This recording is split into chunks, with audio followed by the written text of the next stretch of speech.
for a hydrogeostat. We know that they're using that.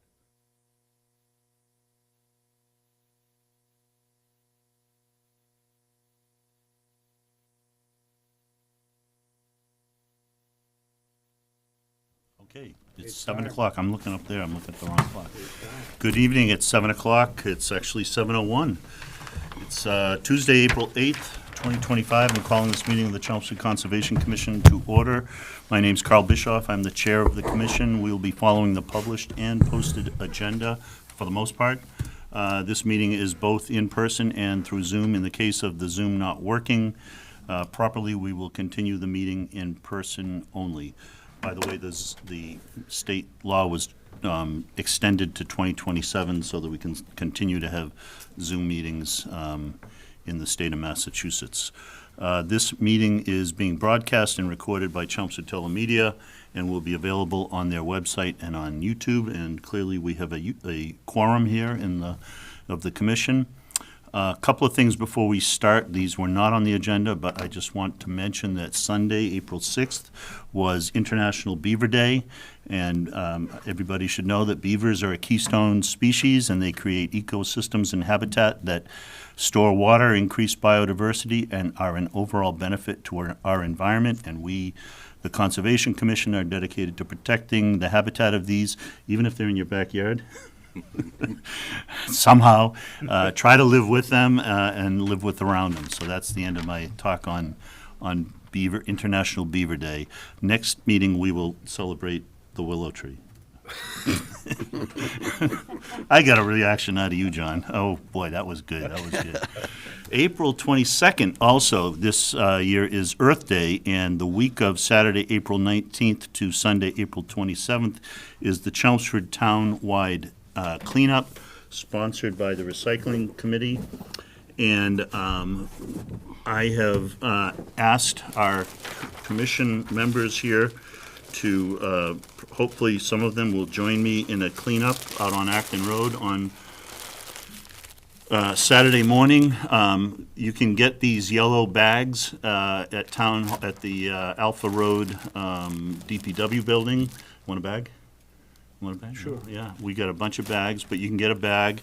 And so what happens is if you clean up your neighborhood, clean up in your street, or clean up I'm hoping we can do. We have a couple of conservation properties that have a lot of trash on Acton Road. We have Robin Hill up on the hill, and we have the Wright Reservation on Parker. And so there's a lot of trash right on 27. So we will have a police detail that will keep us safe because it's a busy road, but I encourage everyone to go get bags at the DPW.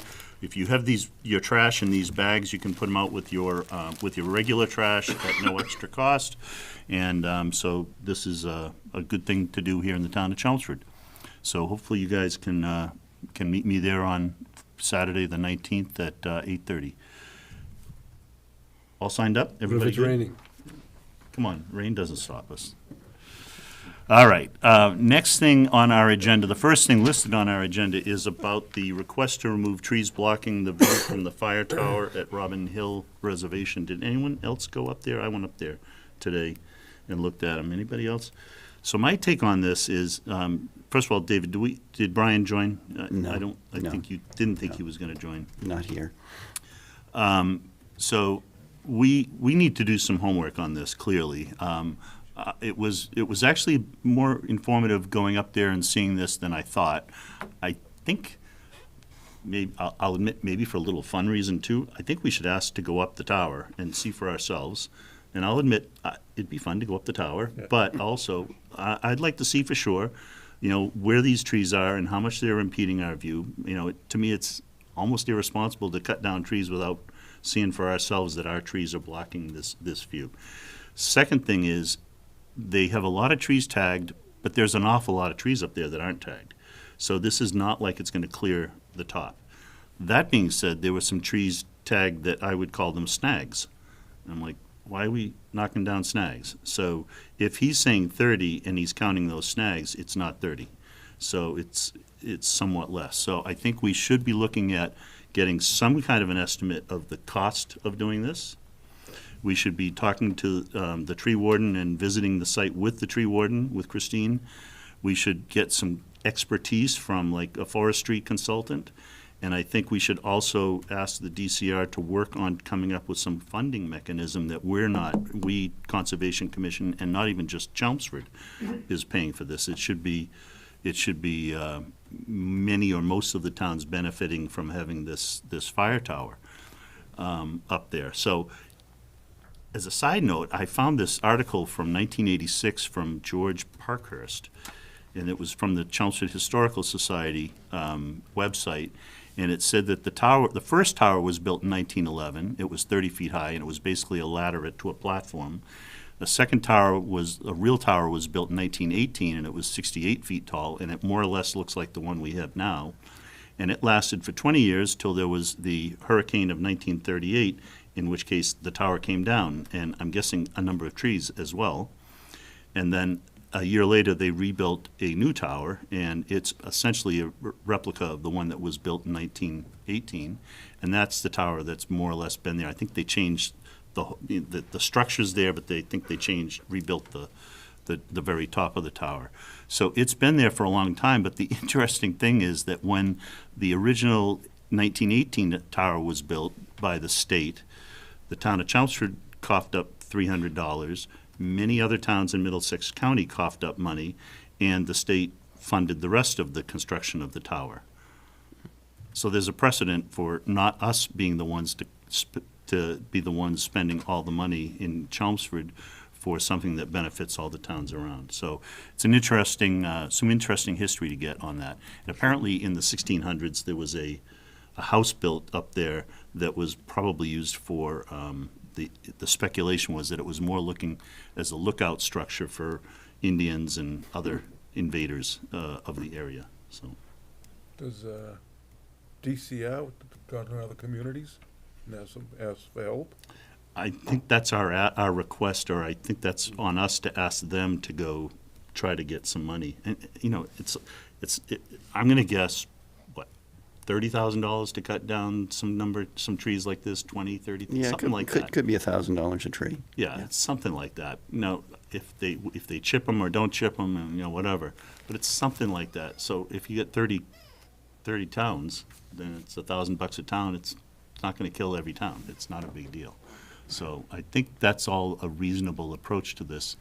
And I think we just have to kind of work through this, and I don't want to jump at it right away and just say, go cut these trees. So maybe it makes sense to either, I encourage you to go up and look. You can drive up. I get my car all the way to the top, and you can get up there and take a look. Peter? Yeah, if I could just comment, it'd be nice to get some expertise on what to do. Assuming we went ahead with the project, it'd be nice to get an expert to give us some advice, whether we should replant something or let it revegetate naturally, or, what do you do with the land? Is there enough other big trees there it'll reseed and don't worry about it, or should? A DCR, there should be that kind of expertise at DCR, I would think. Yeah. Yeah. Really. And they ought to be able to provide that. Yeah. I agree. Okay. So I would say we don't need to have DCR come back yet, other than we can communicate with Brian and try to work out some of the things I mentioned. Sure. And then we should organize I'd like to go up there with Christine, with the tree warden, and at least some number of us, so maybe David, you can help organize that, so that we can get up there at some point and see it, because I think it's really true to, getting out and seeing it makes a lot of difference. Okay, next up is the report from the Planning Board Liaison. Hello, Chris. Good evening. Good evening. So this week we have our reorganizational meeting. We've got a couple new members of the board. Marcy Comtois was elected. Joel and Anita were both elected, and then Sarita Fernandez was elected as the associate member. So we'll be reorganizing tomorrow, and we'll be having a couple informal discussions on a couple properties. The 265 Chelmsford Street, the Chelmsford Mall is looking to do some parking lot changes and 2 potential fast food restaurants in that upper lot. We've got 191 to 195 Riverneck Road. It's the home property and then the vacant lot to the right of that and behind. They are looking to potentially put a contractor yard there. And then continued discussion on 11 Cushing Place Bridge, as well as Kate's Corner zoning. And we're going to be discussing the aquifer protection zoning questionnaire. And that's it. Comments, questions? That pedestrian walkway in Cushing Place, wasn't it already approved? It was approved. Part of the issue is that it was never done. There was some dependencies with some of the town work. The property changed hands a few times, and now there's some disagreement as to what was agreed to, how much, and so that might part of the discussion. Okay. Thank you. Just a comment, Chris, you don't need to comment on this, but I'm just curious if the Chelmsford Mall, changing out some of the stores would trigger any of this town stormwater rules under either the land disturbance permit, the DPW's issues, or something your board or this commission might I be doing. don't know. That's going to be one of the questions I'm going to be having tomorrow is what extent the parking lot changes. I don't know if they're repaving the entire lot or just adding a couple islands, because there are 2 sections. There's the upper lot Right. where they're putting the potential restaurants, and then there's the lower lot where they're doing some reconfiguration. So I don't know yet what extent of work they're doing. It was said at the conceptual development meeting that there's going to be a net reduction in pavement on the site, I think 20%. All right, so it probably won't trigger it then. Correct. And the other question, maybe we can all read the town bylaws about low-impact development or design preferences. So maybe there's a chance to do something about hot spots with trees. Yeah, and this is the preliminary discussion, informal discussion with the planning board. There won't be any public comment, and it's not an official hearing yet. Okay, thank you. Yep. Okay, thanks, Chris, appreciate it. Next, I'm going to move one of our agenda topics to the front now. Under the land management, we had a discussion on Coolest Kiosk. And so let me start this off a little bit by saying that we had found out last week, Dave and I found out last week that there is a project already started by an Eagle Scout for a kiosk at the Coolest site.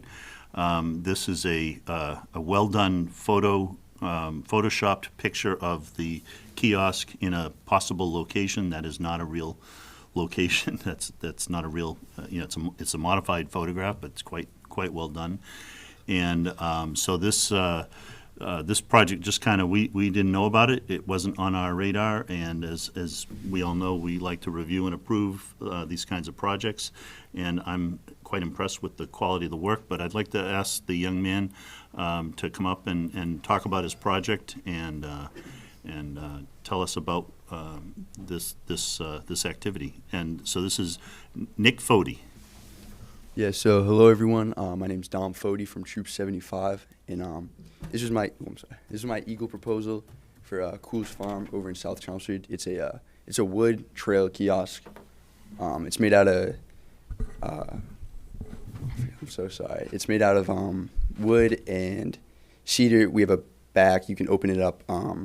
Place all the maps you need and all the signs so everyone can read them.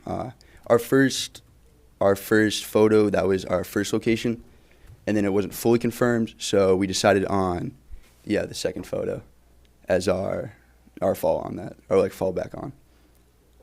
These aren't the actual kiosks, actual pictures. These are just pictures I found off Google, but the kiosk we have is fully built. So So it's that's very not good. your kiosk? No. Oh, I thought it was. Okay. Oh, okay. no. I have seen your picture, and it's got like pegged. Yeah, we pegged it in. We slotted it in. Yeah. Do you have any fasteners in it? Is Yeah, it it's screwed Okay, all in. okay. Perfect. And we stained it, so it's weathered. Sorry, when I said to David if he had a picture, I don't think you have a picture of the actual kiosk that was Oh. built, that's sitting in your basement or your garage or, Yeah, workshop. Oh, okay. Yeah, it's But it pressure must tre- look similar to these. Oh, yeah, it does. Yeah, basically identical. Yeah, pressure treated wood. It's stained. It's very nice. so any questions? So my suggestion is we ask some questions about his project and how it went, and then we can make a decision if we want to have it located at Coolis, or I'm told there's an alternate site, but to be fair to the Eagle Scout, he's made a commitment through the process there to what they call the beneficiary, which is John Ray, who's one of the members of the Coolis, Friends of Coolis. And so if it doesn't go there, then it causes some commotion, maybe that's a big word, for Nick to go through. So, putting it in here isn't the end of the world. It's not, we've had some conversations about maybe we're not ready yet for where we want a kiosk, but let me just let you guys, John, if you want to start with some questions. And No, I think this is a great thing. When you dig the holes, Mm. bring a crowbar with you, because you're Try it gonna out. find some rock. Yeah, we were thinking sonotubing it in just in case it needed to be moved, Okay, and then packing it with crushed rock. no, I think you're doing a great thing. Great service, excellent. Bill? I saw a picture of the one you made. It's beautiful, Thank you. really nice. And the only question is where we're going to put it. That has to be decided. But it looks beautiful. You did a nice job. Thank you so much. Mark? Again, I know the board feels the same way. Appreciate you doing this for the site. And they're not easy to do, especially like Billy, John said, digging up there. No, we look forward to seeing it up there. At least I do, and I'm sure the board does also. Oh yeah, very. Thank you. Of course, thank you. Chris? My son's an Eagle Scout, so I know how much work it takes to get to this point where you're wrapping up your Eagle Scout project, and it's always great to see the Eagle Scouts come in front of us and tell us what they're doing. So I commend you for your service to our community. Thank you so much. Peter? Thank you. Yeah. My only thought is, my personal view, we should put it at Coolis, especially if you had made a commitment to the Friends of Coolis. Why disrupt the apple cart? Seems like we ought to be able to make a decision. And my second thought, I mean, I don't really care, but if it were me, I'd make sure it was off to the side, because when you pull into the Coolis parking lot right now, this would be the second structure that's starting to block what is an awesome view. Okay. The shed thing, which may or may not be permanent. But that would be my only thought. Let's find a place that it's not the first thing you see when you pull into the parking lot. But again, that's not a strong feeling. Do you have to have it completed in the ground by a certain time? No, I'm 17 and I turn 18 next February, so plenty of time. Oh, Okay, so there's a before little then. time. Yeah, before then, hopefully. Before- hopefully. David, do you have any comment? I was just going to say, I think this is the better location, actually. You like it here? Yeah, because I think you actually do want people to see it, pretty quickly Yeah. when they park in the parking lot, because then especially if they're there going there the first time, then they'll see pretty quickly the information that's on it and about the site. So that's just my opinion. Should we do a site walk out there and take a look and decide where to put it? And I don't want to hold him up. Do it quickly, Yeah, I think we could. before February. Yeah, we could. Well, I add one little comment. One of the things Tom is doing here is he wants to make this ADA accessible. So we want to make sure that we can get from wherever the handicap parking spot's going to be to here with a wheelchair. That's the other constraint you're working with. Yeah, definitely. Especially if you guys are switching where the parking lot's going to be, if you have to move it up or down, have that in mind. So am I right, this is off to the right So this is, as you're looking to the back? yeah, you're going in and it's that stone It's kind of like a walk. Yeah, it's right in front of that. And this is the trail Yeah, that goes yeah. Yeah. back. And that's there. that big huge oak is Yes, right there. yes. Okay, so that's off, I like that spot, yeah, that looks pretty good. So if I understand it right, your plan would be to dig the hole, sonotubes, crush stone. Yeah. And put that around and no cement, because Yeah, no cement is not good for that kind of. Ground. Yeah, and that also means if we ever had to move it, it's not that crazy to move something like that, because it's not loaded up with a lot of concrete, so. So we need to determine where it's gonna go exactly. Well, Well, our agent gave a recommendation. I think, I'm okay with it. Okay, I think, Yeah, I'm okay with that, yeah. yeah, I think, Do it. so it's in front of the concrete pads? Yeah. Yep, Yeah. yep. Yeah. I think, we okay? We're getting all nods. We Yeah. don't have to vote, okay, we're good. Thank you, everyone. Get it I think done. you're good. You're Good good to time. go. Yeah. Appreciate it. Very Have a good nice. night. Thank you, Get guys. that, get that Eagle Scout award. Yeah. Congratulations. Thank Yeah, you. Thanks. Congratulations. Thank you. All right. Thank you very much for coming in. Appreciate it. So if you could just send me an email when you're out there doing the work, appreciate it. Thanks. Okay, and happy to have you stay as long as you want. Good. It's a good. We're exciting. We're very interesting here. we're on the top on the Chelmsford Telemedia watch list now. Okay, coming up now we have the notice of intent. We are now into the regulatory section of our meeting. Notice of intent: George Allen and Son Construction, Old Westford Road, Assessors Parcel 38-129-1. Stephen Dresser / Dresser Williams and Way Incorporated, representing the applicant, and we have a notice from Mr. Garahan. Legal notice pursuant to the provisions of the Massachusetts Wetlands Protection Act, Mass General Laws, Chapter 131, Section 40, and the Chelmsford Wetlands Bylaw, Chapter 187, the Chelmsford Conservation Commission will conduct a public hearing in Room 204 at the Chelmsford Town Offices on Tuesday, April 8th, 2025 at 7 p.m. to consider the notice of intent filed by George Allen and Son Construction, Inc. on behalf of property owner Manuel Avila for proposed work within 100-foot buffer zone to bordering vegetated wetlands at Old Westford Road, further identified as Assessors Map 38/Block 129/Lot 1. The project entails demolition of an existing barn followed by construction of 2 single-family homes and associated driveway access, installation of associated rooftop and driveway drainage infrastructure, installation of utilities, grading, and landscaping. Thank you, Chris. So, hello, Mr. Dresser. Hello. Yeah, can you tell us about your project, please? Sure. Stephen Dresser, Dresser Williams and Way, representing George Allen and Sons Construction. They have applied to construct 2 single-family homes on the site, which had previously been a farm located at kind of the triangle where Graniteville, Davis, and Old Westford Road come together. There is a drainage swale on the site, and there's bordering vegetated wetland associated with the stream and a wet meadow on the Graniteville side. Probably see some flooding. The site currently contains a 2,440 square foot barn.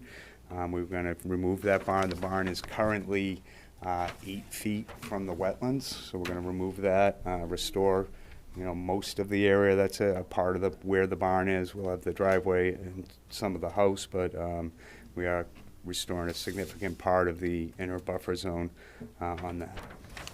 The house itself and the proposed development will meet all the required setbacks of the wetland bylaw, 25 feet new clear, other than restoring where the barn is, 30 feet no impervious, and 50 feet to the building. The project itself is exempt from stormwater management because it's a single-family dwelling, less than 4 lots. There is, however, disturbances greater than 20,000 square feet, but less than 1 acre, so we will be required to obtain an administrative land disturbance approval from the DPW under their stormwater management regulations. In order to treat the stormwater, we're putting stone around the driveway that will have perforated pipe in it, and there'll be a gutter system that goes to the infiltration systems out in the backyard. The pipe from the driveway will also go to those infiltration systems. Yesterday, Mr. Kuntz brought to my attention that there's currently some kind of flood study going on this project that I'm aware of. He did send me a draft. I understand it's a draft, but the draft appears to be pretty close to what our wetland line is. So I'm really not concerned about us in that flood area. Where we're building and kind of the adjacent Graniteville Road between this project and the fields, our development, our basement floors are 3 feet higher than Graniteville Road. So in order for us to flood, it'd have to be 3 feet of water on the fields. I'm pretty sure, based on the topography out there, that doesn't happen. Okay. So really, there's that. We'll have discussion. We had a preliminary meeting yesterday with Mr. Kuntz, and we'll take it from there. Any questions? We're here. George Allen, TJ Allen here as well. Okay. Thank you. Thank you. David, do you want to comment on, I know you had a site visit yesterday. Yes. So, and I did express to Stephen and Mr. Allen, a number of concerns that I think the commission would have with this project. In particular, history of flooding of properties in the area, and especially where there is this ongoing watershed study. Although it's almost completed, I will just bring that up. So. Here's the property that I've outlined in magenta here, and I'll blow this up a little bit. So again, this is from the study that Kleinfelder is doing, and this is actually the projected extent of flooding for the 2070 10-year storm, and the dark blue here is areas where there's expected to be 1.5 to 10 feet of flooding. So, as I expressed to Stephen yesterday, is that I think that this needs to have a consultant take a closer look at this. I think it makes sense to have Kleinfelder do that, and maybe it will turn out that there will not be a concern for putting houses up in this area, which is where they're proposed. On the other hand, I mean, I think there's, in my opinion anyway, I think there's sufficient concern so that I think doing a further analysis on the flooding, I think is reasonable. Another thing, another issue that I raised was that both houses are pretty close to the minimum setbacks under the bylaw. This house right here is 51 feet. This one is 56 feet. So, in my opinion, given the tightness of the lots, that I think a peer review of the wetland delineation should be done. Again, even though that's not typically done for single-family residential, but again, I just think that in this case it's warranted. And then just the other issue that I mentioned was that I think there needs to be a wildlife habitat evaluation that's done. Yes, this property is in between three fairly busy roads. On the other hand, it is pretty high quality, aquatic habitat. I don't think it's a vernal pool. On the other hand, I think there could be turtles that are resident on the parcel that don't migrate very far. So I think that needs to be looked at. As I mentioned to Stephen, I think there's a couple of ways that could be done. Either their consultant could do the habitat evaluation, and the commission's consultant could peer review it, or the commission could hire its consultant at the applicant's expense to do the wildlife habitat evaluation. So I think those are the main issues I raised yesterday. There was another question that occurred to me after the site visit. So the subsurface infiltrators for the roof, Yeah. which I think are good. So have you double checked, or do you have an estimate of, like, the height above groundwater? Make sure that They're, those, because we have to bring in fill, just Okay. because of the topography of the land, they're really close to the top. Soil Conservation Services, their soil maps show greater than 80 inches. We haven't done A test greater- holes on- a what? Greater than 80 inches would be expected for the soil type there but in this area. We have not done on-site Okay. water testing. Okay, so I'd anticipate a problem, though. you don't anticipate a problem. No? Okay. No. Could you, I mean, I think the commission typically likes some kind of estimate of that, if you could. Okay. If you could do that, even going out and digging some test pits, now would certainly be the right time of year to do that. I mean, forgetting for the moment, any issues about the flooding, any concerns about the flooding. So, those are my comments. Okay, Peter, you want to start with questions? Could I follow that up? or yeah, do you wanna sure. wait? Sure. I'm just wondering, like, what standard we're being held to here on the flood. I mean, you're talking about a 2070, 10-year floodplain.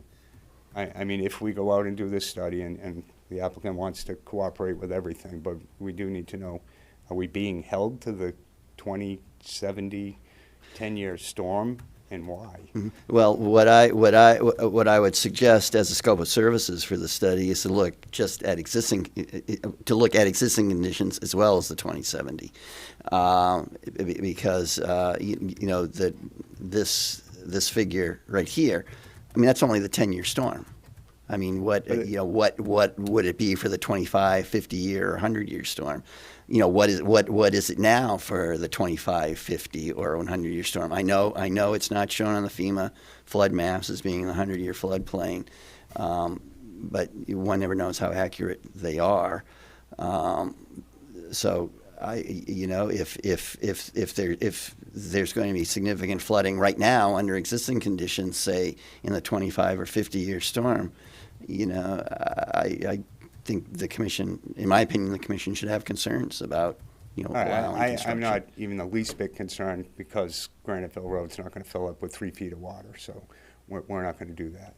That being said, and again, we want to cooperate, but it just seems, unusual that we would have to pay a consultant to do something for a standard that we're not going to be held to. You can't, under the Wetlands Protection Act, it's still, a 10-year storm, I think, is 4.8 inches. They used almost 6 inches for this storm. I mean, there isn't a trigger that projects us out 45 years. He said you have to meet this standard. So why are we paying somebody to check to see if that's there? Well, And the other thing, if they're doing this drainage study, why don't we just piggyback off of that? And maybe that's possible. I'll speak to the consultant about that.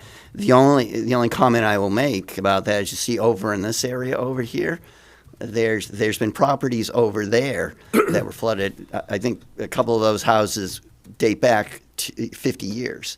And, 2070, what is 45 years from now? So, I mean, it's not that far a horizon to be looking at. It's just a standard that you can't hold us to. You can't say that we think it was flooded more 50 years ago than it is now, so we're going to make you look at what it's going to be like 50 years ago. The weatherman doesn't even know it's going to rain tomorrow half the time, but they know what's going to a projected 10-year storm. See, I've reviewed the history of this area over here. The commission tried to deny, back in 75, whatever, the commission tried to deny at least one of those houses, one of the primary concerns being flooded. and of course was overruled by DEP at that point, but it turned out to be a legitimate concern. I think it would be a disservice I'm going to to. guess we're higher than those. Oh, okay, Also down? then the study, Don't think- then I mean, the has review Grant- will you did bear it- that out. Let David finish, please. So you may be right. I mean, the review may provide a negative result. I'm just saying that I think it needs to be done, given the concern. I mean, just looking at this area, and this figure, I think there's a concern. Yeah, so and in light of past history in the area as So well. let me jump in also that the town has commissioned 3 different watersheds in town to be studied for flooding, and this was one of them. And so this is through the DPW, so this is the 3 that are the most sensitive, most affected areas in town. And we're probably going to do more after these 3. And so from our point of view, we're going, we get this presentation was before us 2 weeks ago. And now we have an applicant to put a project right in the middle of that flood zone. Just a coincidence, I assure you. Well, you're right, it is, I agree, but it's kind of like, wow, okay, so we're very sensitive. We know that the houses in that area have had serious flooding issues, and people have been before us in the last 5 years. So there's been a lot of issues here, so we're trying to do our due diligence by looking at, some of these houses probably shouldn't have been built there 50 years ago. Okay. And so our concern is, we want to make that same mistake twice. Right, but I can understand But I understand your taking a comment picture about. of today Yep. and saying, is it viable to build a house there today, as opposed to, is it viable to build, if we build a house there today, is it, what's going to happen 45 years from now? Understood. We Yeah. talk about the history, and I'm not from Chelmsford, but all my daughters have played soccer on those fields. I don't think there's ever been Right across the 3 street, feet. yep. I don't think there's ever been 3 feet of water on. Okay, so, David, all set? Yep. Okay, Peter, why don't we, Yeah, I just had 4 quick comments for everyone to think about. In regards to the flooding, I think we're in a regulatory gray area because you are, and I'm sorry, I missed your name. Steve Dresser. Steve? Hi, Yep, Steve. Steve's fine, yep. You alluded to this, but I think we're in a bit of a challenge on the flooding thing because our regs are behind what's currently happening in town because of the increased rainfall. So you guys are both right. There is some limit, I think, that we will find to what our regs will require the applicant to do, but we also have a statutory requirement under our rules to avoid flooding. The problem is we're supposed to avoid flooding by using outdated data. So But that's- even so- under your rules, I'm sorry, let him finish. so, Let him- yeah, we please. can talk in a minute. So, I mean, we are in a gray area. Let's start there. Secondly, I'd be shocked if the Kleinfelder engineers, I can't speak for them, but I'd be shocked that it would cost much of any money at all for them to look at all the data that they've already done, look at your elevations, and just give us some guidance. So who pays for that, we can talk later, but I don't think we're talking about a $10,000 study. We'll have to find that out. And then finally, I'd ask the applicant to be patient because as a taxpayer in this town, we're being asked potentially to spend $1 million to execute the plan that DPW just proposed 2 weeks ago for this area alone. And I know this isn't in the regs, but, we got a couple of houses that are flooding, and now the taxpayers are being asked to shoulder potentially $1 million to fix some flooding problems for just a few houses. So I would just encourage the applicant to be patient if we sound a little gun-shy. Okay, 2 more quick things. There's a vernal pool across the street. I don't know if any of this is within our 100-foot buffer, and I don't even know how that 100-foot buffer applies when you got a road in the middle of it where critters are going to get squashed. So let's just look at the vernal pool thing as we move forward. My 3 or 4 comments, I think there's part of the structure in the 50-foot no-build, but I'm not too clear from the map. I might actually be looking at an infiltration basin. But going forward, let's just take a look and make sure this thing really is outside of the 50-foot no-build. Actually, I had 5 things. Also, the limit of work is well within, 25-foot buffer. Anyway, it's certainly within the 50. I don't know, we need to take a look at the limit of work, because to me, it In- looks like in it what goes way? way into the wetland. So, well, okay, let's talk about that later, but I want us collectively to look at that. And then the last comment, and I want to read from the regulations that we are legally obligated to consider. Okay, and I'm reading from the Wetland Protection Act. And I'm asking my fellow commissioners to think about this as well as the applicant. Hang on a second, I want to make sure I get this right. So, it says that any person coming before this commission must demonstrate two things: that the area being disturbed is not significant to any of the interests identified in the Wetland Protection Act, which is flooding, you know what they are, flooding, habitat, a bunch of other things. So the regs say the applicant is supposed to tell us whether or not there's any impact on the interests. And secondly, the applicant, under our regs, I'll read it, the proposed work will not contribute, will not impact the interest identified in the act.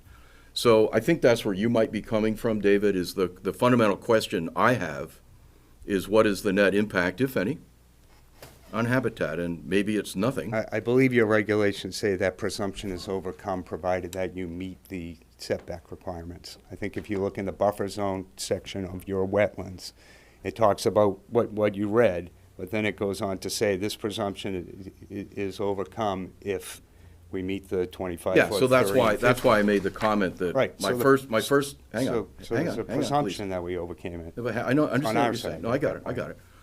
I may have read it wrong, but when I went through the drawings, it looked to me like part of the project, including the limits of work, were way too far in towards the buffer land. The only activity that's within the 25-foot is the removal of the barn.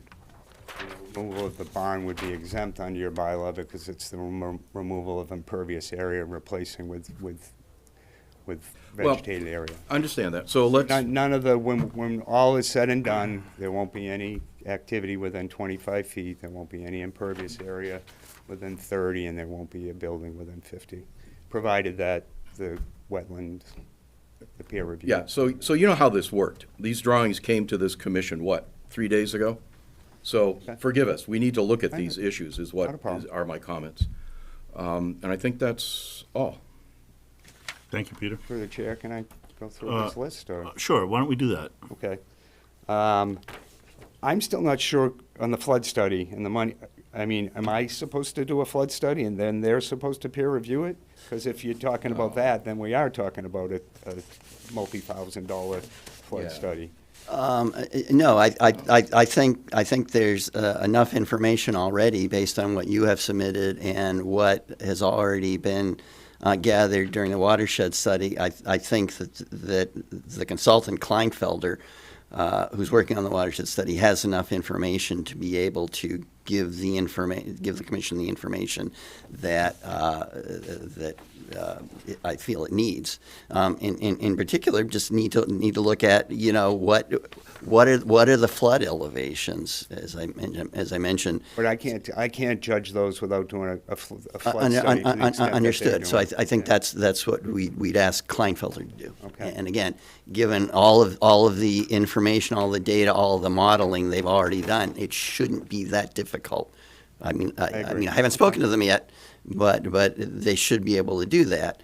And let's just say for the sake of discussion, and this could be totally wrong, but let's just say for the sake of discussion that saying that the 50-year storm, that there's the flood elevation runs through the middle of one or both houses. I think, the commission needs to think about, how to handle that. Okay, I don't foresee that.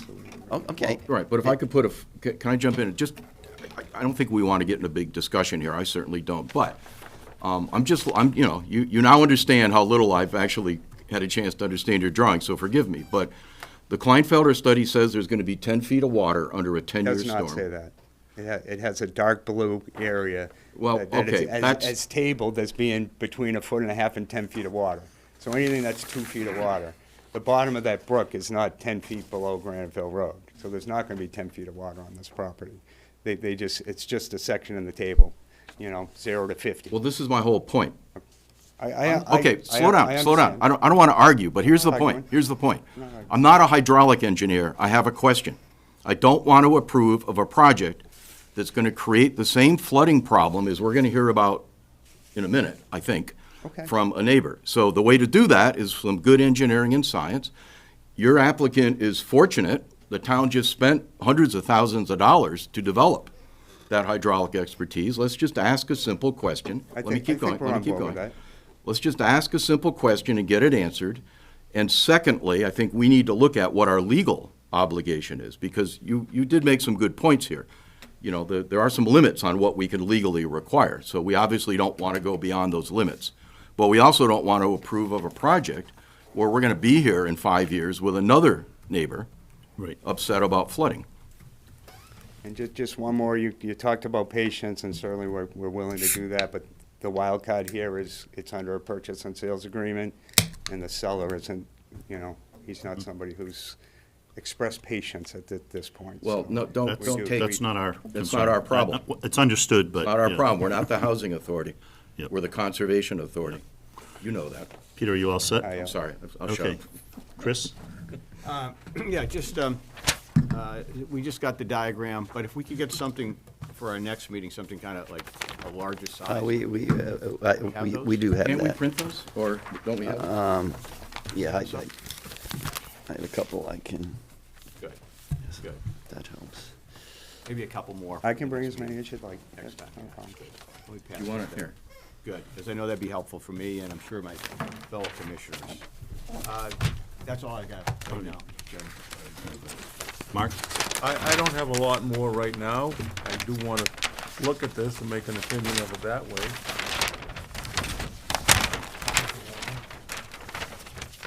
Okay. Any, No, I'm good for right now. Bill?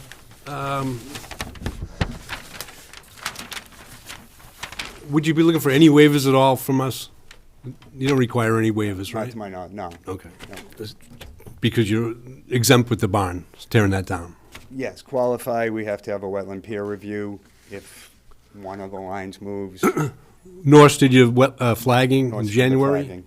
Okay. Yeah, we may make an argument, let's say wetland flag 55 moves up and we're 51 now becomes 49. Right. I could see us coming in here and saying, hey, we're taking out a 2,500 square foot barn. We'd like to see if we could get a waiver from that. I think we definitely need to do some test pits where the infiltration Okay, things are going, because 2 feet is the minimum we would ask for, separation between the water table and the bottom of the pit of of those systems. So we'd like to see that, the test pits where those are going to be located. I'd be looking for that. As far as the other issues, I think we could, if we put together a list for the people who did the study, what's the name, Kleinfeld? Kleinfeld, a list of specific questions that we're asking, not to do some grandiose study that's already been done, but specific to these two house lots. Say, okay, with the addition of 2 houses at this elevation, with this and this and this, with the information you can provide, that you pretty much have already, that they could come up with a conclusion and say, from what we understand of this site, of the water, the issues we have with the water from the other houses flooding, would this add to it or be an issue for us to vote on? Well, yes, I think. I think we need specific questions Yes, for them, absolutely. rather than And some big grandiose I study. I think really all we need is the flood elevations for that set of storms that I mentioned.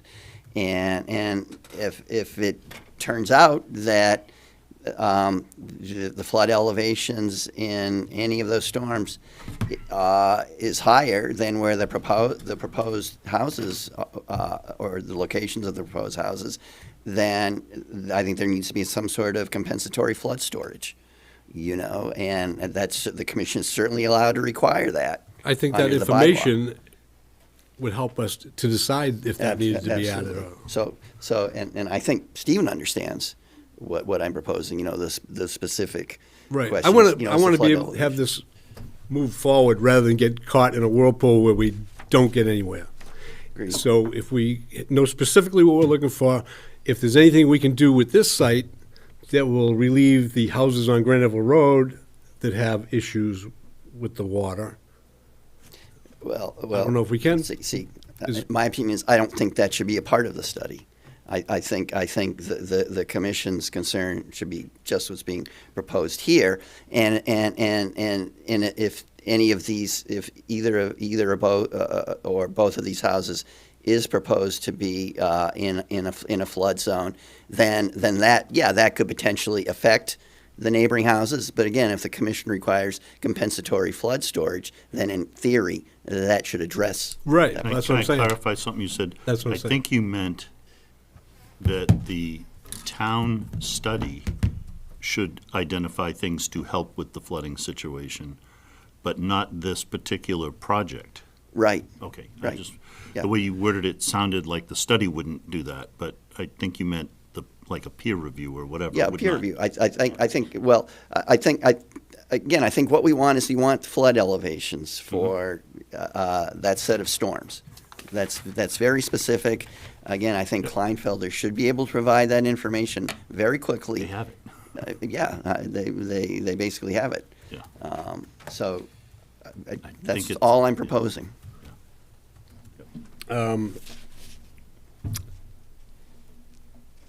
I just want to leave this meeting tonight with going forward to the next meeting. I don't want to get caught up where we're at the next meeting going over the same thing we're going over tonight. And these people come in 6 or 7 meetings. We've got caught up in that before. And this meeting shouldn't go 3 meetings tops, in my mind. It's up to the rest of us. but Well, let's. It play can't go out. on forever. Let's play it out. It's yeah. not fair Yeah. to these people, or it's not fair to, Right. to us. So yeah. let's Yeah, get the answers we need, make decisions based on those answers, and move on. I've also expressed my opinion that I think the wetland delineation needs to be reviewed, and that a wildlife habitat evaluation needs to be done. Again, whether let the applicant decide whether he wants to have his consultant do it, and then have the commission's consultant peer review it, or have the commission's consultant do it. Just again, my opinion. Is that a question or no? Let's get through here and then we'll circle back. Go ahead, Joe. I'm done. John? I agree with Bill that I don't want to get caught up in this. If that study the town's doing can come up with the right elevations, then let's move forward. Okay? That's how I feel. I mean, you're talking the finished first floor is 3 feet above Old Westford Road? Yes. The basement floor, Basement floor Above Graniteville. above Granville. is above Graniteville. Yeah. Well, that's gonna be a key thing. I would think so. I understand totally where Mr. Kuntz is. I think we're on the same page now that we know we're just looking at their flood study, because I'm really not concerned about the houses being in the floodplain. Nope, I think we should just move forward with that flood study, and let's Okay. figure that out. Okay. All One right. clarification. Yeah, sure. John, I agree with what you're saying, but David, were you also raising the question, will the fill, that I don't have a good understanding, will the fill reduce the flood storage capacity? Another way to look at it is the town just paid for the Kleinfelder study to give us recommendations to fix this whole flooding problem. But those calculations don't account for the flood storage that will be lost by the proposed fill. I mean, you probably can tell me how many cubic yards that is. If there is, that's what we want to look at. But that's the primary issue, not whether the basement's gonna flood. If I can, through the Right? chair? Yeah, Through the chair, Okay, if I so could? Mr. Dresser, go ahead. yeah, thanks. What this is really going to come down to is where is this flood elevation? If we are filling in it, not just the houses, if we're filling in it, we're either going to have to change the fill or do some flood storage compensation. I Right. think probably if there's gonna be any argument down the road, it's whether or not you can exceed the current conditions as opposed to the 2070 conditions. But let's not do that argument tonight, because I think we're gonna be all right. Okay. Yeah, and I mean, I don't know, just, it seems to me like there's a bunch of smart water engineers working on this, and we ought to be able to straighten this out without a big deal. Okay, all right. So David, your recommendation, do you have any more response, Mr. Dresser? Nope. So David, your recommendation, I think it makes sense, is to have Kleinfelder do this, the flood level study, I guess we'll call it. Is it a peer review, I guess? Yeah, I guess we call think it's, you can call it that, because again, We're leveraging. yeah, I mean, it's gonna be, the elevation, the proposed the elevations of the proposed houses and the fill is gonna figure in to their review. Yeah, okay, so we'll have them do that review. I think we need to have a wetland peer review. This was done with snow on the ground, and just given all of the other issues, I think it's worthwhile in this case to do a peer review of the wetland. And then the third thing you recommended was a wildlife habitat review. And I agree that that area, I know it well, I live right, not too far away from there. Yes, it's busy roads, but I see critters there. I think it's worth doing that study to make sure we've got that done. We've got that covered. Are we all in agreement with those three actions? I mean, I agree on the first two for sure. We gotta double check on the wetlands line. I mean, Norse is a great outfit, we gotta double check that. And I agree that we gotta know our flood elevations for sure. Oh, in the Confirm that. subsurface. The wildlife habitat, I mean, typically we don't do that when we're dealing with just a couple of, houses, two houses. We don't typically do that. For what it's worth. I'd like to do it. I would. I don't know, I agree with you, Chris. Well, can I throw something out? It's been a pasture, and there's been cows and horses walking all over for years, Yeah. okay? I mean, I don't know, for two houses, with that amount of land, I don't know. Well, can I throw something out, Carl? Back to the Kleinfelder and the flooding thing, I mean, I don't know if it's Kleinfelder or our town engineer. One of our town engineers may actually have that knowledge, but I would advocate something quick. I think Kleinfelder has all the data But- right but- there. Yeah, but let's, I don't know if we can avoid this, but let's try to avoid that long process of 2 weeks for a proposal and then see if we can use the big money the town has spent with Kleinfelder to ask them if they can fast track something, and I don't know if we do that or use our friends at DPW to help us. And then for the wildlife thing, if we go ahead with that, I mean, I would advocate something quick and dirty, not a whole lot more than one of our peer review experts to check the site quickly and give us an opinion. I mean, in my mind, it's not a survey of turtles, it's not a big thing, it's something that can be done quickly so we can move this project forward and meet your goal, Bill, which I agree with. Let's move it forward. I agree with Chris as far as the habitat study. That's not high on my list as far as The- the Where other the two. houses are going, it's upland compared to the rest of the property, in my opinion.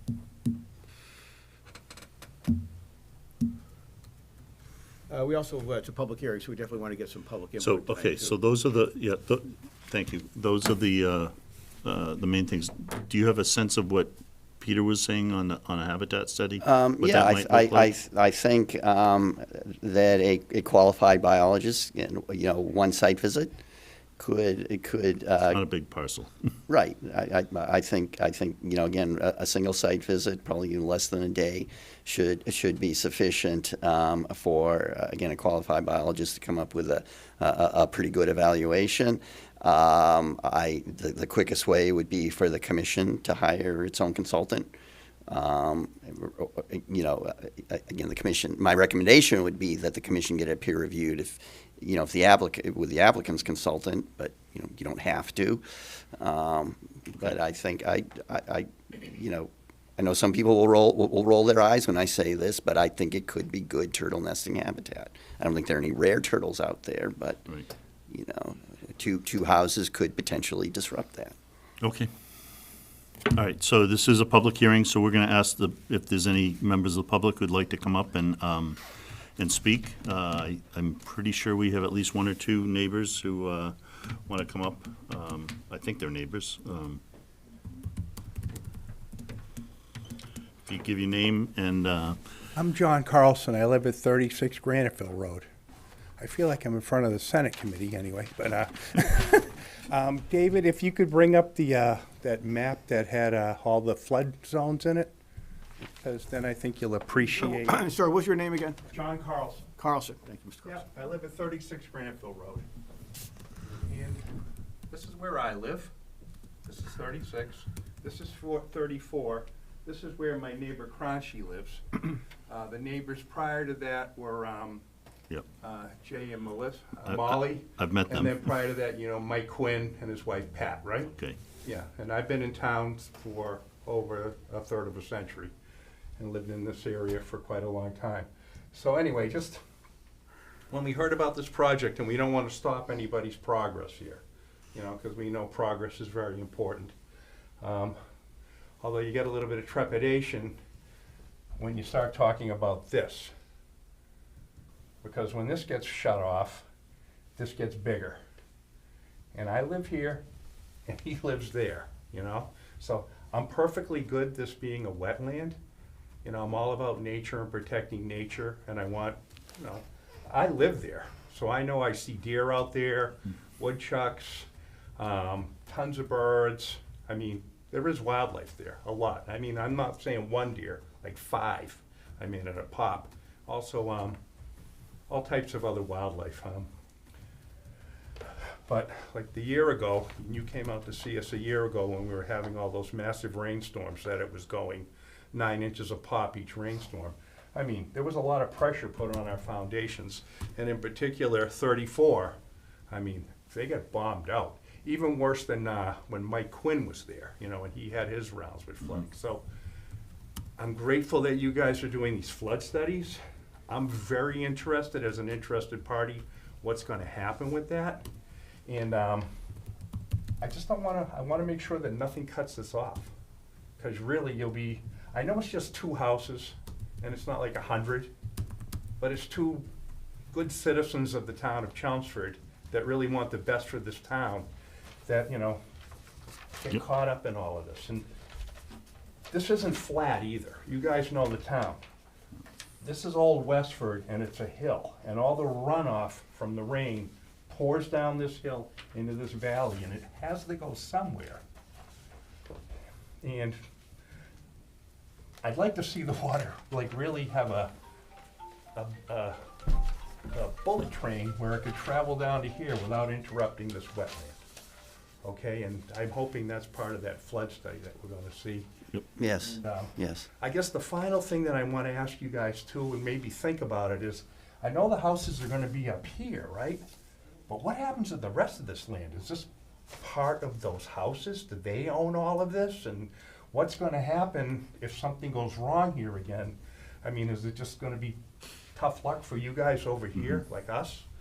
So, am I making any sense Yep. with this? Absolutely. I mean, I want you to know the concern that I have. Why- 'Cause I mean, I've had to canoe in my basement sometimes, and it's expensive when you have to have everything taken out, walls cut up 3 feet, make sure there's no mold, and go through that whole song and dance. It's a hassle, Yep. you know. Yep. And Okay. so I don't want to have that happen again. It gives me anxiety. Plus, I'm older, I'm retired, and not getting a check every other week, so I don't want to see it happen. So. I guess you probably want to get rid of me because it's like a little after 8 now, but Oh, thank you for we're giving good. me time. So, Mr. Carlson and anyone else, I would recommend, our last meeting was the Kleinfelder made a presentation to us. That's what I'm really And interested in. if you go back to the Chelmsford Telemedia website, you can find that meeting and you can watch it. And it's the beginning of the meeting, and it's about a half an hour, 40-minute long. Okay. And you can see, I mean, there are 2 other watersheds in town that they were looking at as well. Okay. But they were talking about this property, All right. this area. And I can It's worthwhile email you to the look at. presentation if you want. I'll be happy to come down again. Nobody wants me around anyway. I'm retired, so I'll pop in anytime No, you you're want to welcome. get that stuff from you. All right, You know? thank you. Okay. All right. Thank you for very your much. time tonight. I greatly And appreciate it. if I could just add, John? I mean, that Kleinfelder did a lot of work. That report's. All right, we have another speaker. Hi, my name is Kranti Manchikanti. I live at 34 Graniteville Road. So I recently moved 3 months ago, and I have a small, little younger.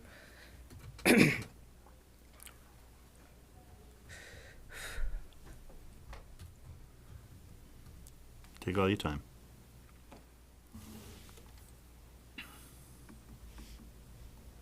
Yeah, thanks so much for David for all the flooding concerns. I think you all already know my backyard already has experiences with frequent flooding and known drainage failures behind my backyard. So I've also reviewed the applicant's drainage plan. While it may meet most of the requirements for 1-inch storm, there's no overflow system or modeling or for any larger or bigger storms, which are increasingly common. I'm concerned with this as it might send more water into an already overwhelmed system, which includes all of our houses 34, 36, further impacting our property as well as our lives. So I respectfully ask the Commission to require downstream impact analysis and confirm the stormwater controls are sufficient before permitting. And the reason I say all of this is because I don't want every day to go and check my backyard or even check my basement to make sure the house is good enough for us to live there. Thank you. Thank you, Mr. Manchicati. Thank you very much. Can I make a suggestion? Yeah, sure. Yeah, sir, welcome to town if you just moved here. And if you haven't had a chance to look at the study we're referring to, and I think you'll find our DPW engineers are good to talk to, but there's been a lot of work done. It's just not completed. So I'd encourage you to continue. You know, you wrote a nice letter. I think you hit all the right points. Some of that work is DPW's, some of it is conservation's role in improving new projects, some of it is the current landowner wanting to develop it, and there's plenty of room for any resident to educate themselves with these past studies, and I think you'll enjoy seeing what's being done and can figure out from that, you know, what your next move might be. But I think citizens do influence this town, so Yep. pay attention. Thanks, Peter. Thank you.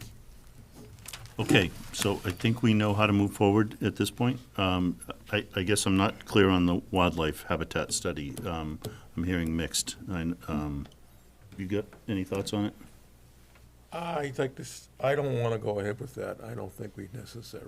Okay, That's an opinion. all right, of then I'm mine. hearing informally, let's not do a wildlife habitat study. So other than that, I think we know the marching. The other thing you mentioned was the infiltration. Test pits where test pits. where the infiltration Yep. is going. Yep. You're gonna have, Norse is gonna reflag, you're gonna check the flagging that was done by Norse. Right. Yeah, peer review, yeah. Yeah, and then the other things were, you're gonna check with the town or Kleinfelder? I think you start with Kleinfelder, Right, and right, yes. if they come back and say, oh, that'll be $100,000, then we'll say, okay, let's talk to Tony, or the DPW, yeah. Yep. No, I think we want 8,000. We want an engineer that did all this work to spend a day studying the numbers. Yeah. Did So- did you do any test works to find out what groundwater level is? No, we discussed that. We'll do that. Yeah. Is there a lot line between these two homes? Yeah. Yep. Yeah, it's, Am I missing it? it's on there. Yeah, It's on there. here. This over and up. Oh, is that what that is? Oh, Okay. that's it, over and up, I okay. didn't Oh, understand. yeah. Because of the 80% upland requirement, or whatever that number is per lot. That's why there's an odd lot there. Thank you. Okay. And could I ask our agent to help us on that vernal pool question? Because there is a vernal pool across the It's a- street, about 100 feet from this Yeah, property. it's a probable. one. Certified? Well, It's it not doesn't certified, matter. but it It's doesn't a- matter really. It's yeah. a PVP. But again, I don't know what the answer is. It might be you don't want turtles crossing Yeah, I the know, road. I know. We don't really, not that road. We don't. Yeah, okay. I don't think putting houses here makes a whole, I'm all for vernal pools and all that, but I don't think there's a lot of impact there. This is not upland vernal pool habitat. Right, they're gonna go the other way. Well, and it's mostly open field, Yeah, okay. which is not upland Thank you. vernal pool habitat. So I think we're good to go here, and so we're gonna ask to continue this meeting at least to the next meeting, if not beyond, but let's shoot for the next meeting in 2 weeks. Does that work for you? If that's what you want to do, I would anticipate it's going to be difficult to get out in 2 weeks, but Yeah. I agree. we don't Okay, mind, so- we don't mind going the 4 weeks So and try we're- and we're wrap at- it all up and roll up our sleeves and get it done and just All come right. back and So- not Mr. waste your Chairman, I time. make a motion then that we continue this to 4 weeks. Our next meeting scheduled to be May 13th. So that's Thank you. actually 5 weeks. It's 5 weeks. Okay, Well, understood. Gives you another our week. next meeting. Yeah. We get another week to get things done. Okay, I think that's I think we should be able to get a lot done in that time. I think that's good. Absolutely. Okay, so All right. motion from Chris to continue until May 13th. Second. Second from Bill, all in favor? Aye. Aye. Okay, motion passes unanimous. Thank you very much for your presentation and the discussion. Thank you, gentlemen. And thanks very much to the neighbors who came in. Appreciate it. We have next on our list, this is back to our friends at 61 Smith Street. This is the NOI. This is continued from, at least from March 11th. It might be even longer, I forget. And so we are going to talk about Hello. the deliverables from, hello there, You. Maureen. How are you? Good. Dave, this is the same material, Okay. so nothing's new. They actually have the plans, but not the letter, so. So when I was at the last hearing, the commission gave me a laundry list of items that they would like to see included in the package, as well as plan changes. So one of the requests was, or the concerns that the commission had, was the driveway and the runoff, specifically towards the adjacent property.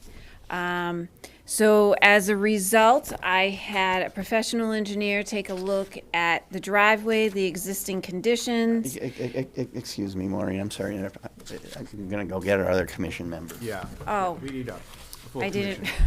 Yeah. What's he doing out there anyways? Working out. He's got some- Yeah, I You should be didn't out even, talking I to didn't realize you left. I missed you. Go.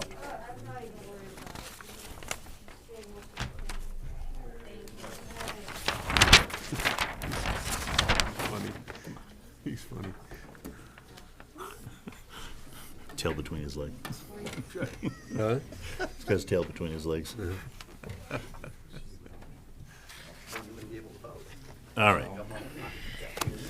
Sorry, Maureen. it's okay. Go ahead and proceed. Sorry, Marie. No problem. So one of the concerns was the driveway, the runoff, and preventing any type of surface runoff onto the adjacent property. The homeowner contracted with a professional engineer who ran drainage calcs and determined that a 100-foot long, 2 feet deep, 2-foot wide stone infiltration trench is proposed along the easterly side of the driveway. We provided an infiltration detail that's shown on the plan.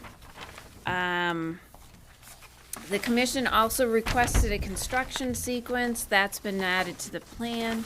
It states, install the erosion controls per the approved plan, remove unpermitted asphalt driveway and pavers, loam and seed, hydroseed, or sod the exposed soils, pour the foundation, construct the single-family addition, install the plantings, and apply for the certificate of compliance. The commission also requested that I provide a native plant list, so that is also shown on the plan that I handed out. Minimum of 2 different native shrubs, 3 to 4 feet in height, shall be selected from the list that's shown on the plan, and we are proposing 10 shrubs. A typo was corrected on the plan that, Maureen, can I interrupt can we please have quiet in the room, and also, Chris, are they still there? Maybe they left. That background noise was really, I'm sorry. Go it's ahead. okay. There was a typo on the plan that was corrected. And the last item that the commission inquired about was the block wall.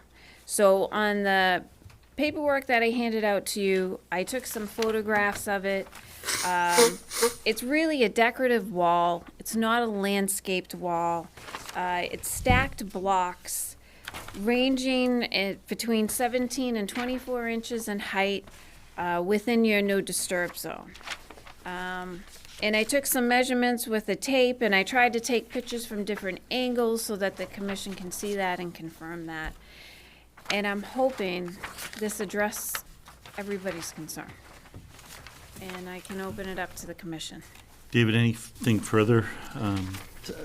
So on that last point, Maureen, so the proposal is to leave the wall there? He would like to leave it there. Obviously, it's up to the discretion of the commission. It's easy to take down since it's not a retaining wall. If the commission requires that, I don't see much harm in it, but that's up to the commission's purview. Okay. I have nothing else to add. Okay. Questions, comments? Mark? Yeah, I'd like to, I think the wall disrupts the flow of animals, whatever goes through there. I don't want it all taken down, but I definitely want some openings put at certain intervals.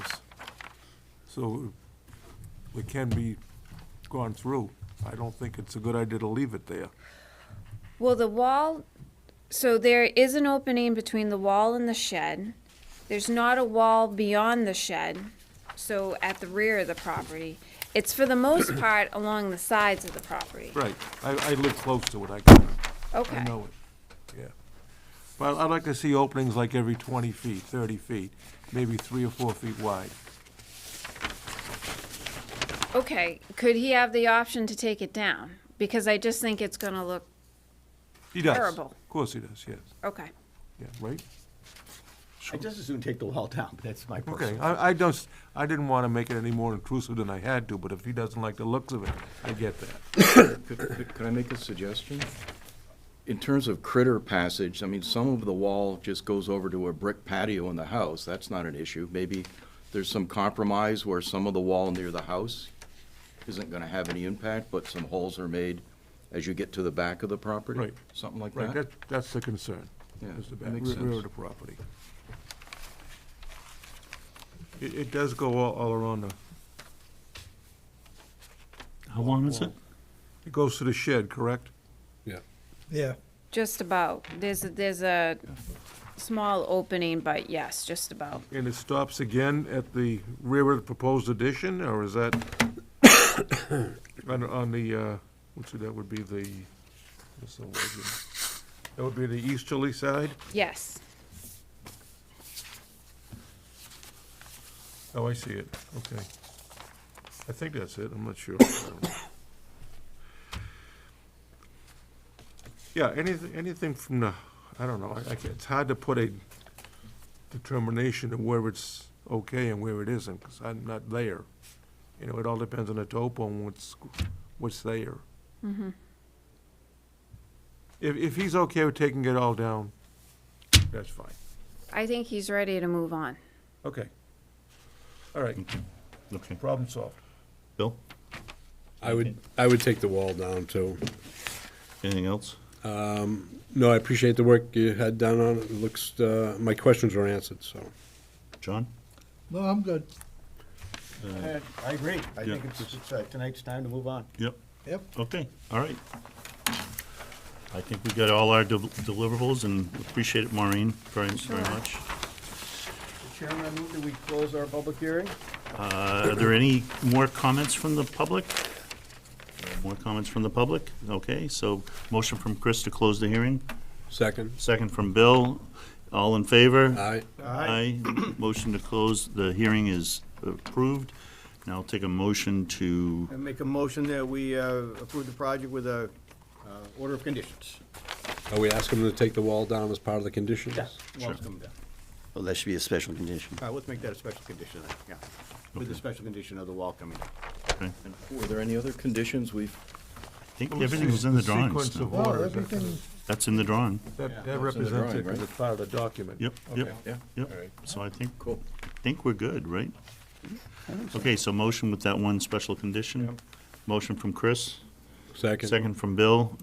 Any further discussion? All in favor? Aye. Aye, okay. Great, Thank you very much, Maureen, appreciate it. Thank you, Maureen. Thank you to the applicant. Okay, we are done with the regulatory section of our meeting.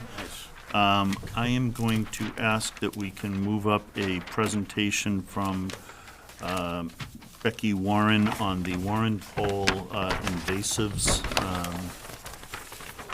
project that she wants to do, or it's a little park project. Hello, Becky, why don't you tell us about your project? Sure thing. Had a chance to walk around the property a lot lately, and I think folks are familiar. Go to the next slide of the scene of the general history of the place. 11 generations of Warrens spending wonderful time out on those fields, and there's a lot of special memories. Some memories that I think I'd love for other visitors to the site to enjoy. So if we could look at the next slide, I'd like to share a little piece of history that was a camp that my grandfather built on the property. He built it and then got married, so it is where he started out his life as a married man. And there were many weddings at that property, family picnics, and it's right along the path of the Woodland Trail. But you'd never know it when you're walking by. Next slide shows you in real time, that's a picture of the camp. And I kind of hope that that's my grandfather and my grandmother in that picture getting in that car. The car is actually on the other side of the camp, and it's closest to the hill that goes down to the fields.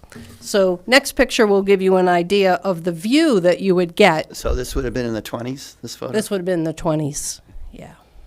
Yep. This is not in the 20s, but that was Becky when she was a lot younger. Becky was in her 20s. I might have been in my 20s there, right. But that's the view right near where the car was. There, that boulder rock is still there today, and you can see down to the hayfields from that location. And that's just a very rough map showing the property lines and the little circle of where the camp is and the view down to the meadow. So as visitors today take a walk through the Warren Pole property, next slide, this is what they see. That's the place where the camp was, and it's filled with wisteria. And part of me says we need to correct a wrong, because I'm kind of guessing somebody planted that wisteria at the camp because it was very pretty at that time. But now it has taken over the entire orchard and all of that area. Next slide also shows some of the lovely bittersweet and some of the other invasives. And there's the rock. You can kind of see it on the right-hand side picture, but you can't really see and get to it unless you're walking through the wisteria. So my family got together for a holiday, and we have decided that we wanted to bring back part of that section of the history and let other people enjoy that view. So next slide, we talked about getting rid of the invasives. My dad and my mom spent a lot of time every day out there cutting invasives over the many, many years, and then burning brush and all. And that hasn't been done since pretty much Dad passed in 2015. So a lot of that all those invasives have really taken over. So what we'd love to do is take the wisteria, the bittersweet, the buckthorn, multifloral rose, and burning bush that have all taken over that section where the camp used to be. And conveniently over in the orchard, just adjacent to it, is where we've had brush burning piles in the past, and the commission, I believe, has had some brush burning there. So It's really going to be the best way to get rid of all of that and not just put it in a brush pile, because then it's going to spread the invasives. And then making sure there's ongoing maintenance in the area to keep all of that lovely stuff at bay. Next slide. Some of the way that we would do that would ask that my mom wants to be part of this team. She's 86, so we're going to ask if we can use some of our ATVs, the farming kind, to help move some of those things and bring our equipment over so that she can be a part of this project. So it'd be using hand tools and chainsaws and moving some of the brush over to an area that the Conservation Commission agrees that we could put that brush. Next slide. Oh, there's the work crew. That was at the dedication of the property, but it's also not just Warren family. I didn't get to change the slide, but the Pohl family very much wants to be a part of this team as well. David Pohl just had he will be 95 in a couple of days, and we had a big birthday party for him this past weekend. So we talked about this project of clearing the property. He didn't promise he was going to come out and help us, but that's okay.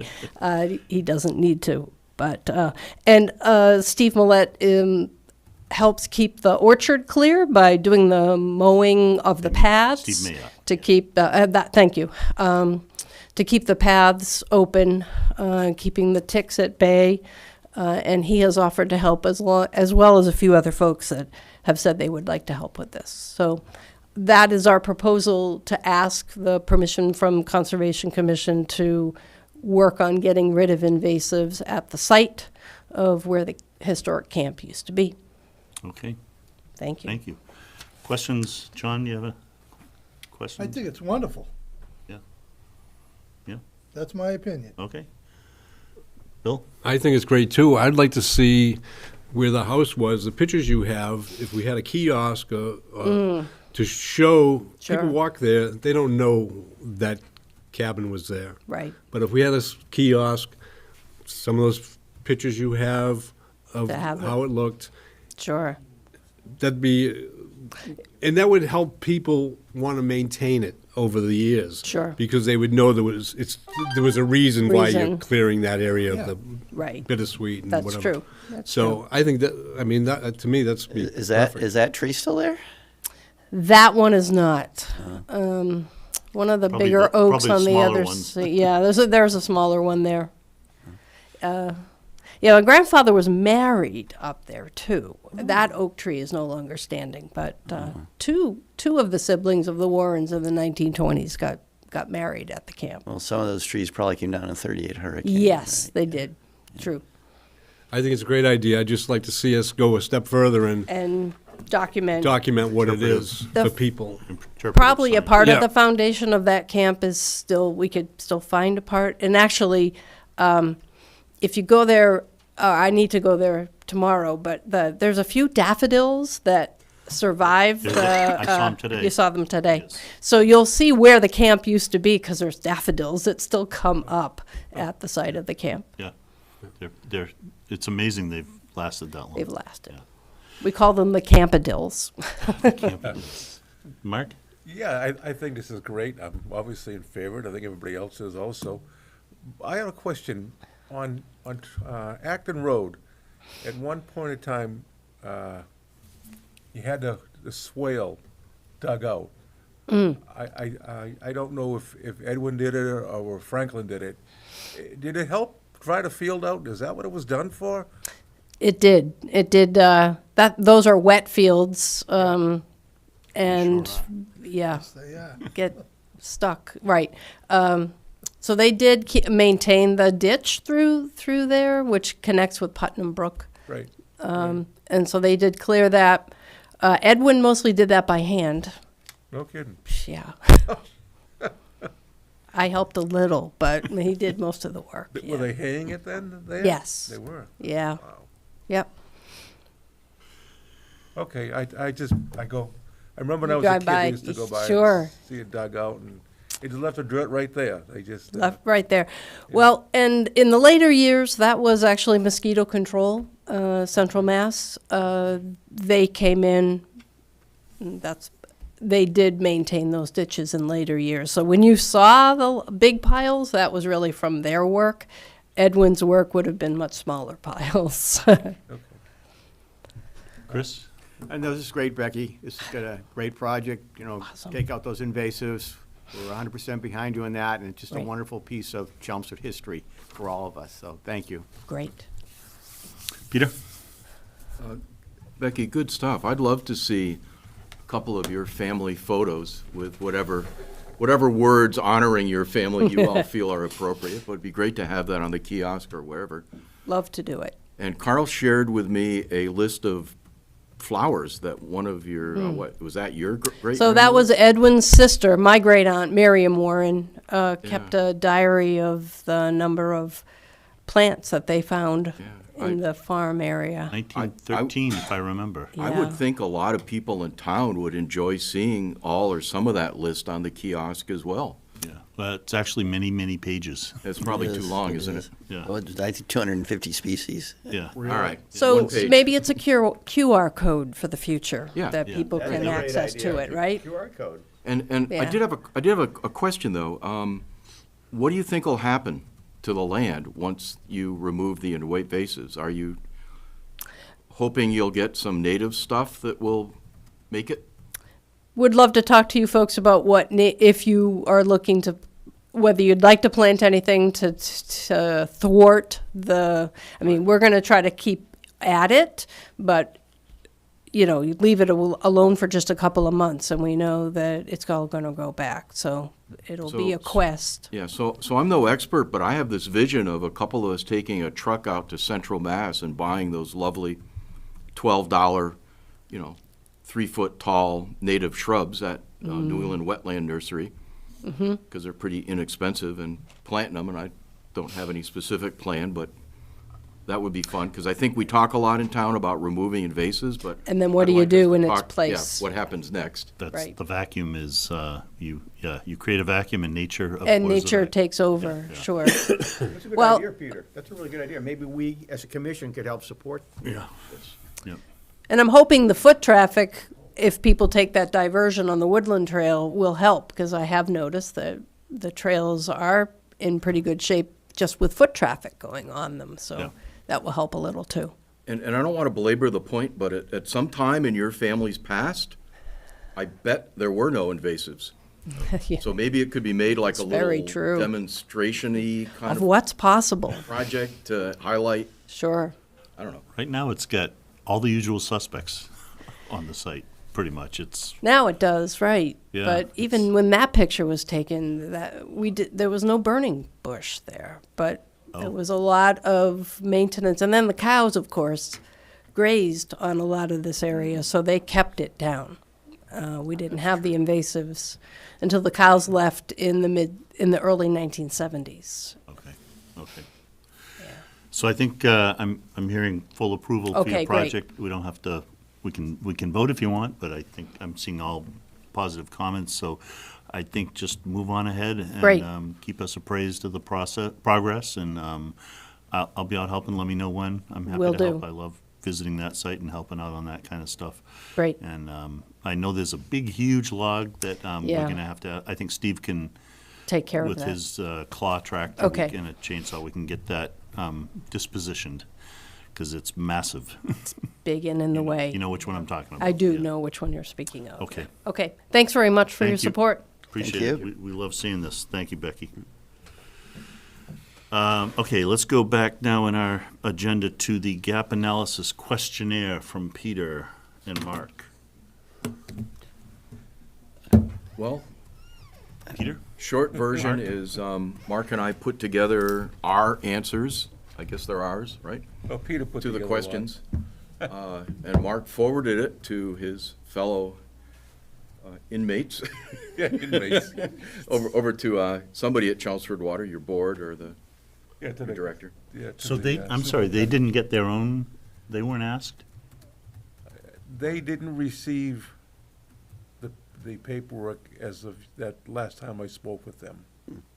There's a gap in the gap analysis, Yeah. to me. But I don't think we've submitted it formally, at least I haven't. So I was waiting to see Well, if well, there are the, other comments or well, the changes. consultant is looking for something from the Conservation Commission. Right. Right, So, this is- so is that Right. ready? They gave me a draft.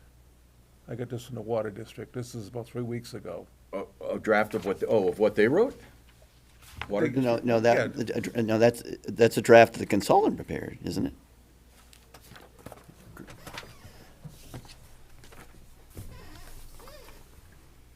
Well, if Yes. we, So just to back up a Oh, it second. does say the water districts here. well, I think we were, yeah, thanks, Carl. It's up to you how you want to proceed. I just want to frame it, this is the gap analysis that the town is asking, the Board of Health is asking a consultant to do for all of the water protection regulations and bylaws in the town across Planning Board, Conservation, Board of Health, Water District, I don't know if I'm missing somebody, DPW, Stormwater, and just trying to reconcile and look for overlaps and gaps. That's I believe that's roughly the objective of this gap analysis.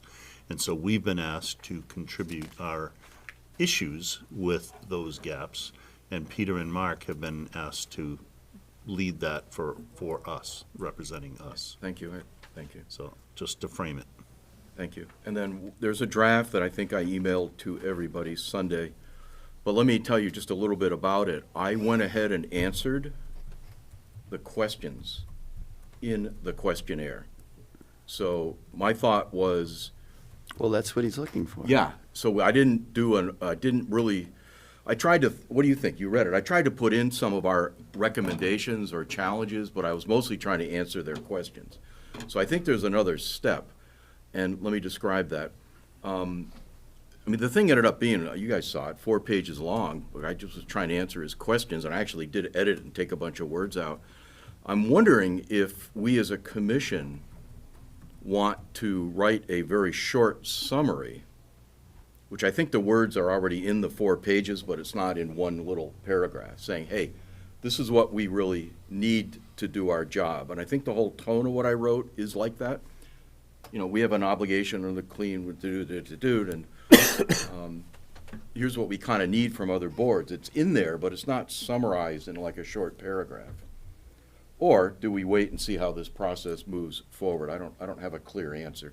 But either way, our thought was we owe it back to the consultant in 10 days, so we've got a few days if anyone wants to look at it and make recommendations, like we can do anything you want to it.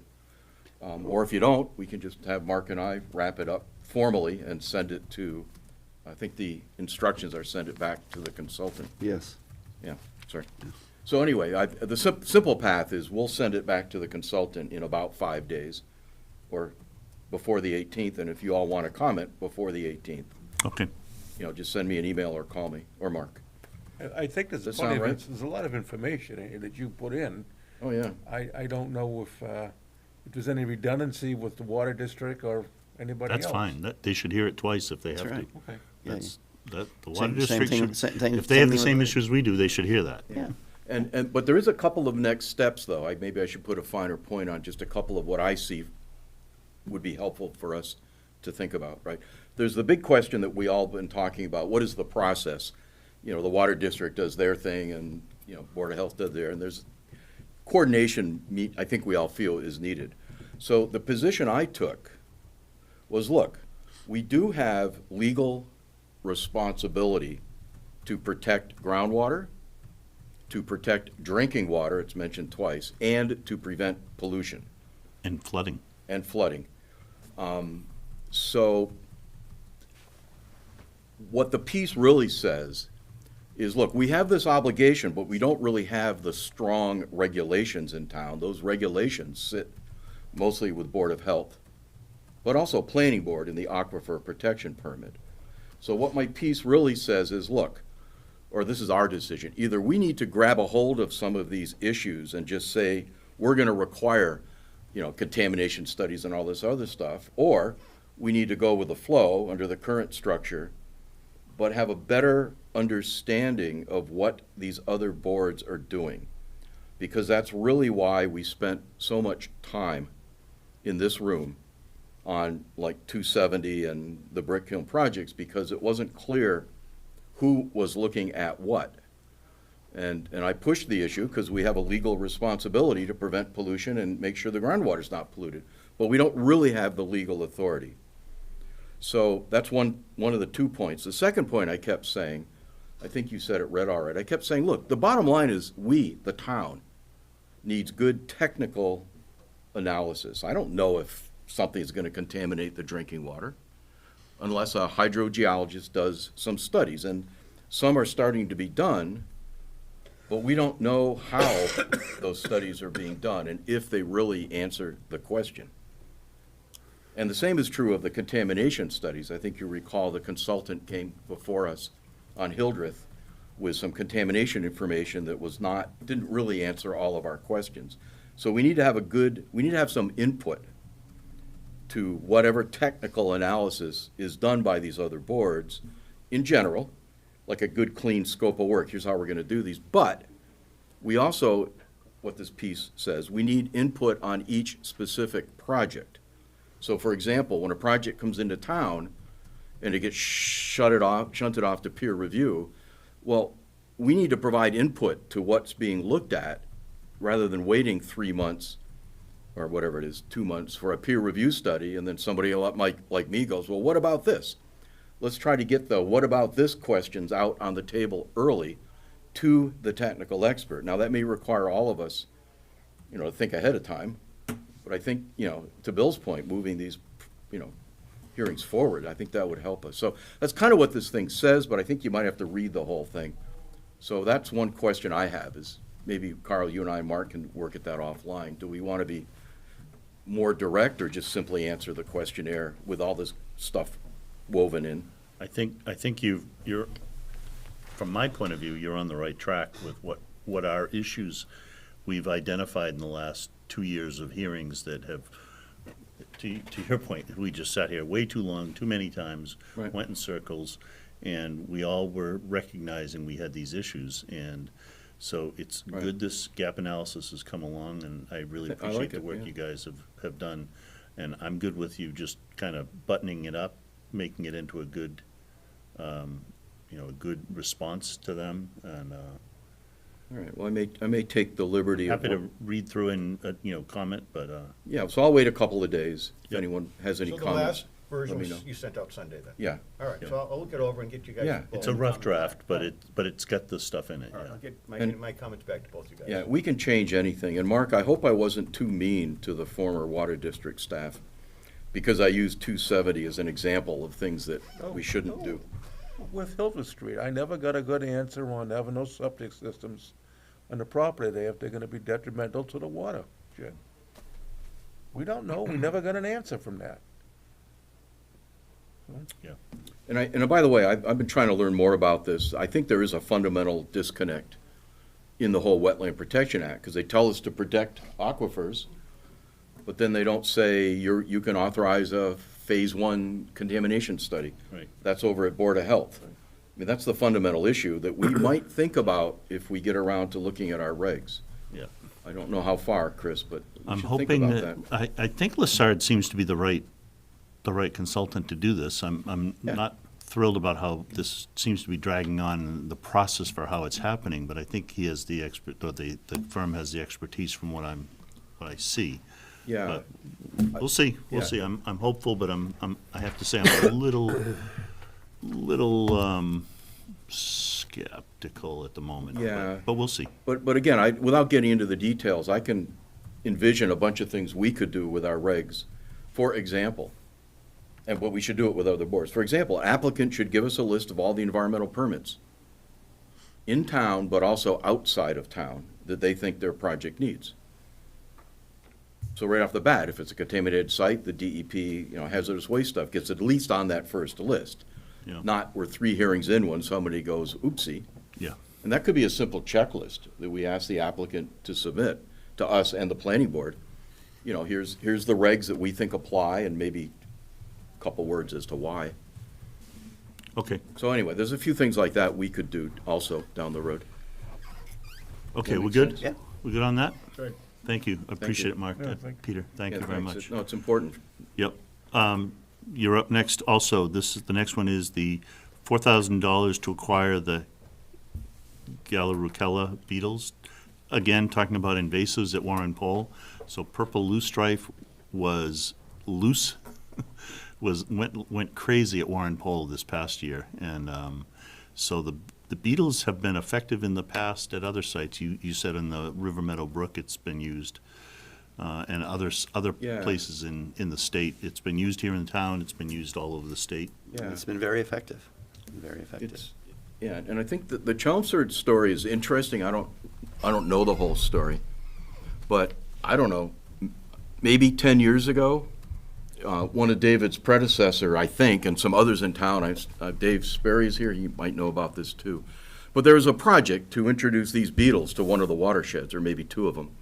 And lo and behold, the beetles ate all the loosestrife, and those watersheds are largely free of purple loosestrife. And the problem is it's very aggressive plant, so nothing else grows. And the birds and actually the bees, I think, do get pollen, but in general, they don't provide food and habitat value and all that stuff. So, you know, a lot of other commissions are trying to get rid of them, and what you do is you grow or release these special kind of beetles. So I just found an outfit that'll send us beetles. How For many 100 beetles do you well, get? 100, their advice, and they are doing some other towns in Massachusetts. I don't know which ones. But the person I talked to sounded like there was more than just like a salesperson. Sounded like they had expertise, and they said, $150 an acre, 150 beetles, or maybe it's 100 in a box, and you can order how many boxes you want.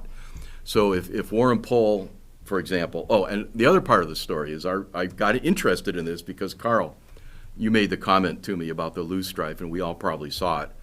You know, first year they stopped mowing Warren Pole, it was full of goldenrod and Joe Pye Joe weed. Pye weed, which is hardcore natives. I mean, talk about a pollinator garden, that whole field was full of. It was beautiful for two But years then- ago, it was really, really nice. But then the loosestrife will dominate and take over. So you made that comment.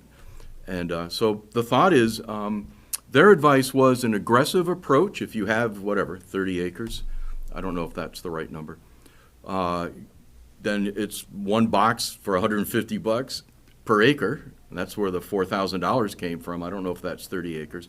But the woman who seemed to know what she was talking about also said, well, you know, if you don't have that much money, they do reproduce. So you could start with half the property and Or half the monitor- beetles for half the property. or Yeah. any combination. And so my attitude is if we're aggressive and have $4,000 or whatever the right number is, let's just do it.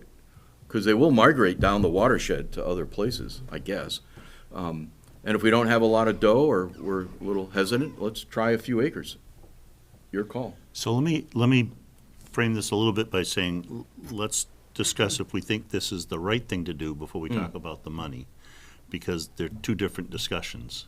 So let me ask the board your comments or your concerns of using these beetles here, which have been used in town by the commission. Chris, Bill, do you remember this with?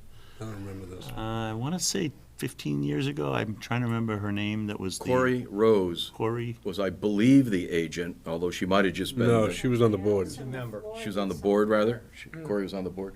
Corey was on the board. I know that there is a directory here somewhere. Anyway, it was done. I The think commission, it's a good the idea. commission agreed to I it. think it's a good idea. Purple loosestrife is a huge Where are you problem. gonna try it first? At Warren Pole right in the main, Why not? the main meadow. Right there. Yeah. Let's do it. That's- I'd like to that's do what it it is. somewhere where you're gonna actually see Oh, you'll the see it. difference. You'll see it. If it worked. If it works, you'll see it. It'll So- be, yeah. And if it works, we could try some other, if we have other. I don't know that we have any other sites is that that are the that worst one? bad. There may be some at the Cranberry Bog, but I don't remember seeing it that bad out there. Spring, I think we had a problem up there, maybe. It might be, but Warren Pole, it was very, very noticeable last year. I had seen it the year before and probably the year before that a little bit, and probably that was the time that we should have done it, would have been a lot smaller amount.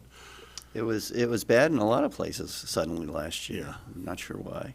Okay, so I'm hearing I'm hearing general agreement. Okay, so that's one thing. So then, what I would recommend is that we okay up to $4,000 as a commission. 4,000 is too much. I think we Well, start at let me try this way.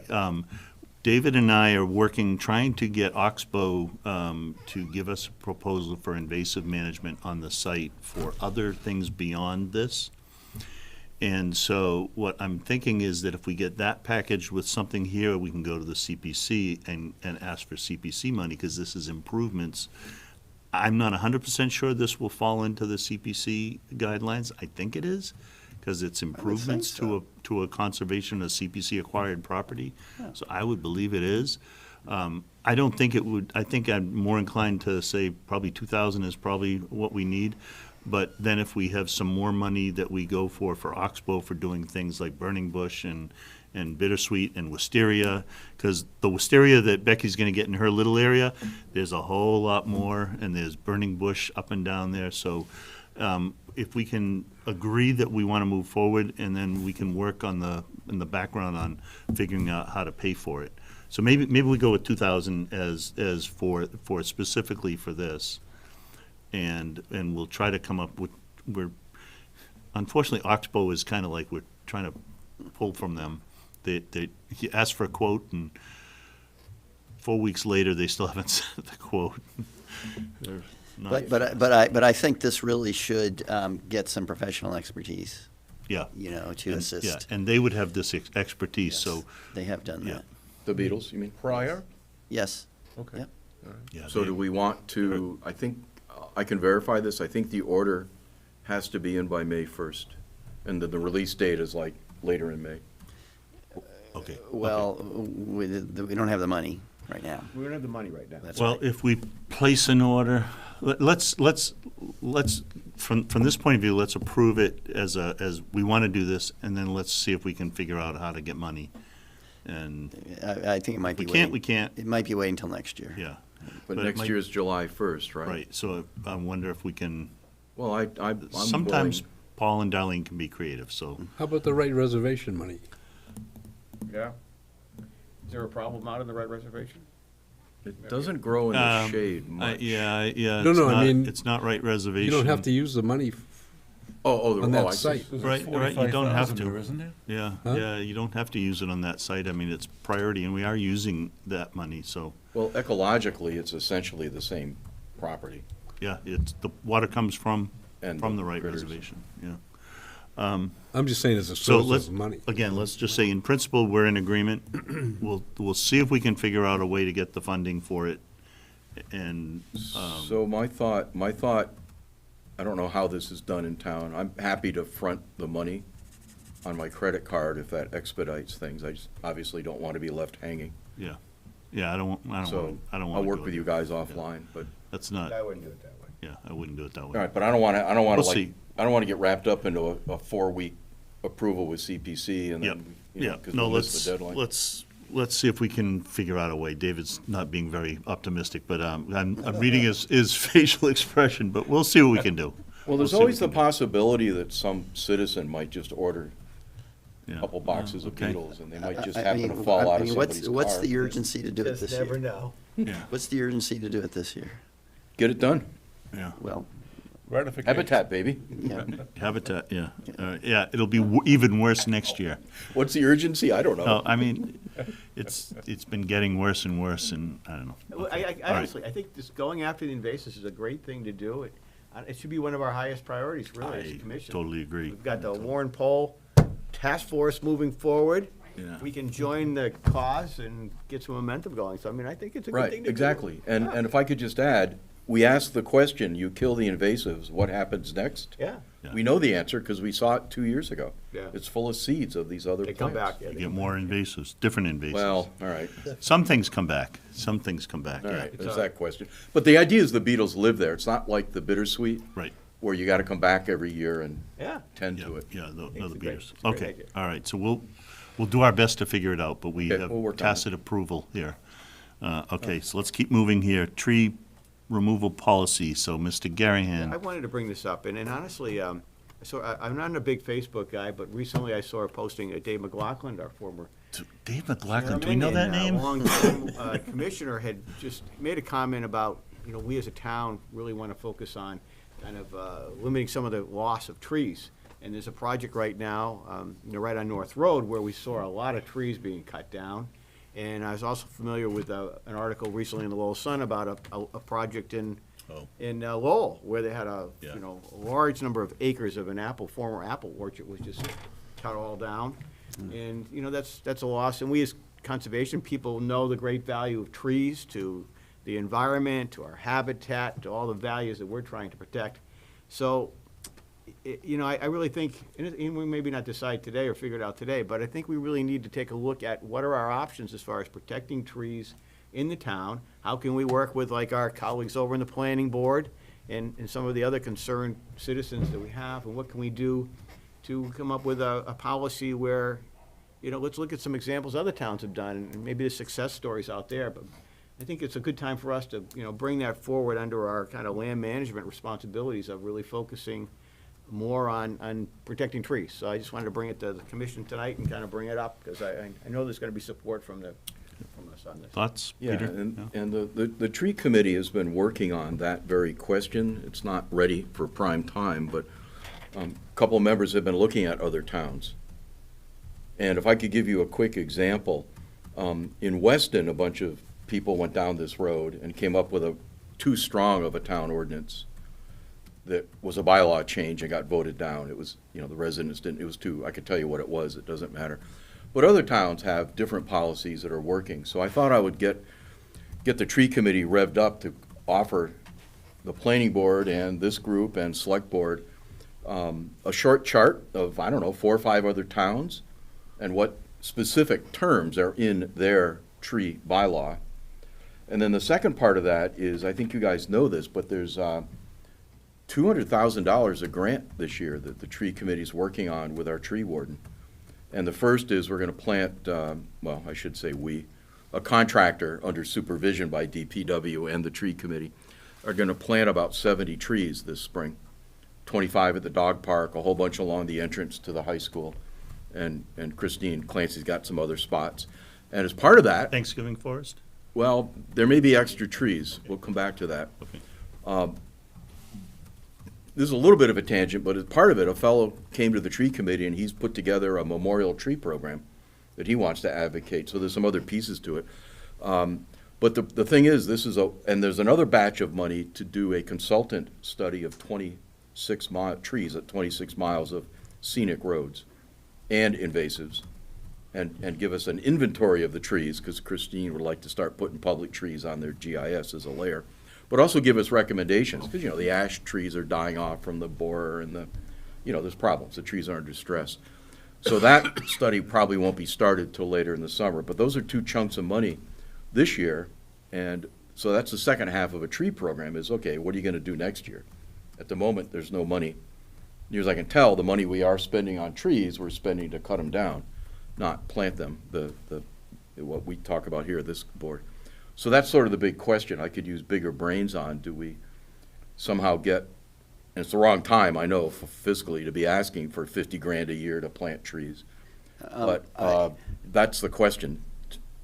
I think a really good study that would be good to do if the funding can be found, and it probably would be supervised by the tree committee.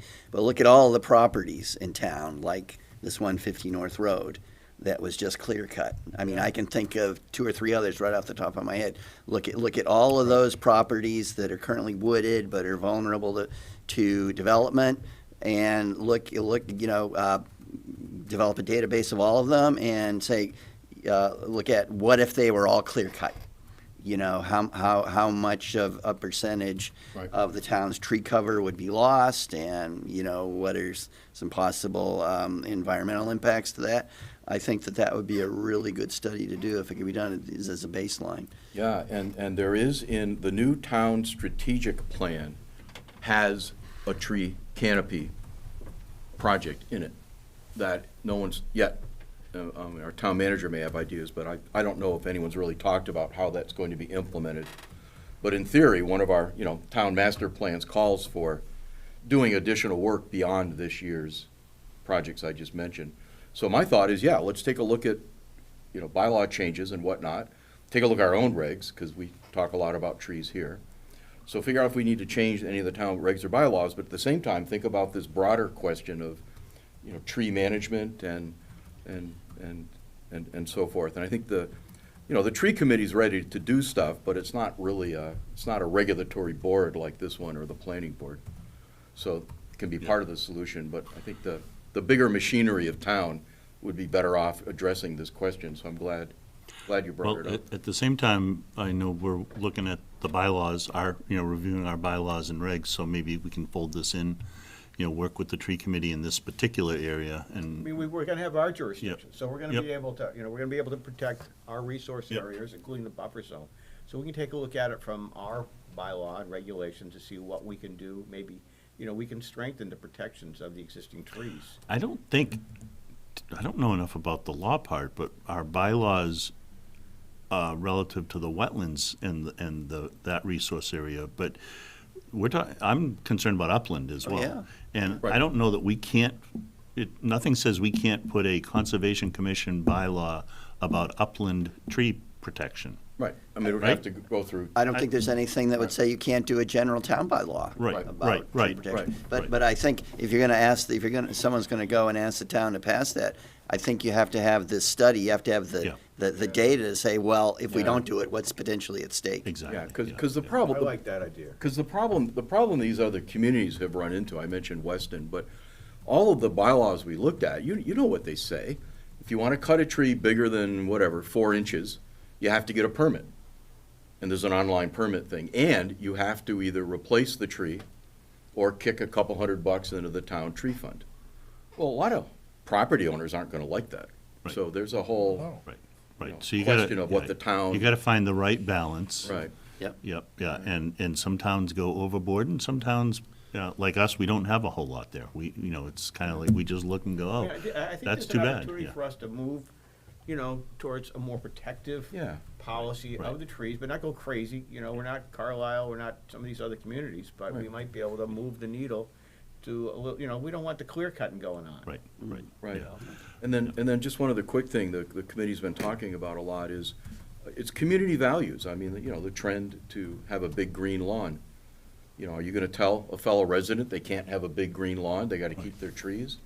I don't have an answer to that question, but that's kind of what it Well, I comes down think there's to. gonna be times we're gonna have to say that. We're doing you Yeah. a favor. We're saving you from having to mow that acre of grass week after week. All right. Yeah, so there's a All right. PR part of this, right? So Chris, I appreciate you bringing this I up. wanted to bring it up, Yeah. and I think Thank we you. just gotta keep it in front of our minds, and Yep. I like, David, I like your idea. Yeah. We have to approach it that way. Maybe we can get an intern or somebody to look into something like that. Okay, let's move on. We got a few more things on our agenda here.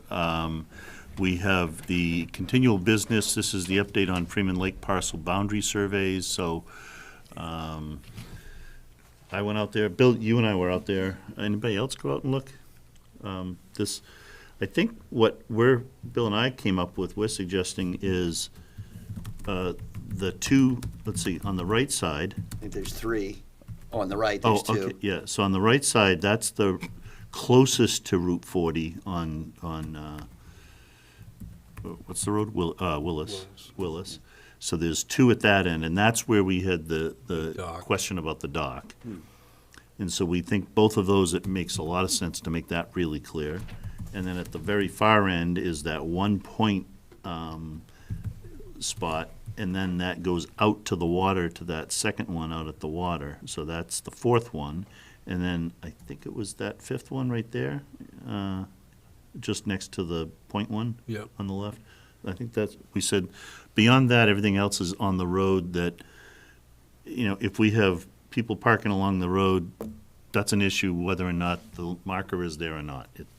That having a marker isn't gonna change that. We need to address that one way or another. So that's 4 times 275, so you're up to, we're talking about money, so we're already up to $950 or $1,000, whatever, yeah. Oh, yeah, A little over 1,000. over 1,000, yeah. So, okay. Does that make sense? And keep in mind, there's more property, more parcels that we may have to do at least one or two, or probably two, at some of them, to do that. So this isn't the first one. I think this is probably a fiscal year '26 spend. Yes, but I can go ahead and just confirm the estimate with the surveyor. And, you know, who knows, by the time they're actually able to get out there and install them, we could be in a fiscal year '26 already. Yeah. So. Yeah. So the other thing we noticed is that there were a number of boats, there were quite a few boats, 3 or 4 boats and canoes and stuff on the property. What we all remember, or some of us remember from 3 or 4 years ago when this was in front of us before, that we were asking everyone that had those boats to, you know, they could leave them there during the season, but by November 1st, I think it was, or 30th or something, November 1st, they I had to think. be, they had to be removed from the site. That didn't happen this year, so my suggestion is that we let things be for the moment. We get these markers put in this summer, we get some signage put in, and then come next fall, November, when we get to our date that we've got posted, we put, the sign will say things have to be removed. We'll come up with some kind of signage. And then anything that's there afterwards, we put like an orange tag on it and say, you got 10 days to get this off the property, or it's owned by the Conservation Commission. And we'll have to enlist the DPW. Do that? Well, so the DPW will disposition it or I don't know if something. they're gonna wanna do that either. I mean, they're not gonna, okay, Well, something has to be done. I think we agree. have to do something. I mean, it can't be leaving that stuff there all the time. We always worried about that. We don't have a bite for our bark. Yeah. Are We don't have a bark like that either. are the boats any of the boats that are there on trailers? Well, so there's some trailers Just there. little kayaks? It's not on our land, though. Yeah, but it's really weird. There's, the land, it's, I know, I've been by yeah, there. so we may actually think about putting up, Bill and I were talking about putting up and David, like a split rail fence or something, because there is a car that we think one of the neighbors is parking on, Right. on not our property, but they're crossing our property to get to it, and it's like, that shouldn't Right. be, and. Right. So, if we put a fence up, then, what is it, fences make, good fences Right, make good neighbors or something, or? That's what I heard. But back to the boat thing, are we talking about letting folks just have kayaks and canoes? Yeah, we've done that for years, and we let them leave them there for the season. How about an Eagle Scout town kayak rack? Completely serious. That could be, So they're not like spread all over. except that they're all very inconsistent. There's like a paddle boat, there's a canoe, there's a. Yeah. Paddle boat is a little Yeah, different. Yeah, they're not, it's not like there's 5 canoes all there. But there's no boats on trailers.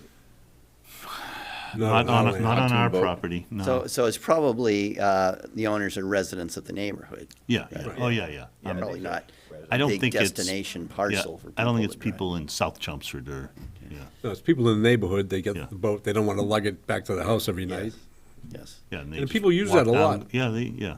yeah. So the idea was Popular, yeah. let them be there during warm months, but not year round. Yeah. Right. Yeah.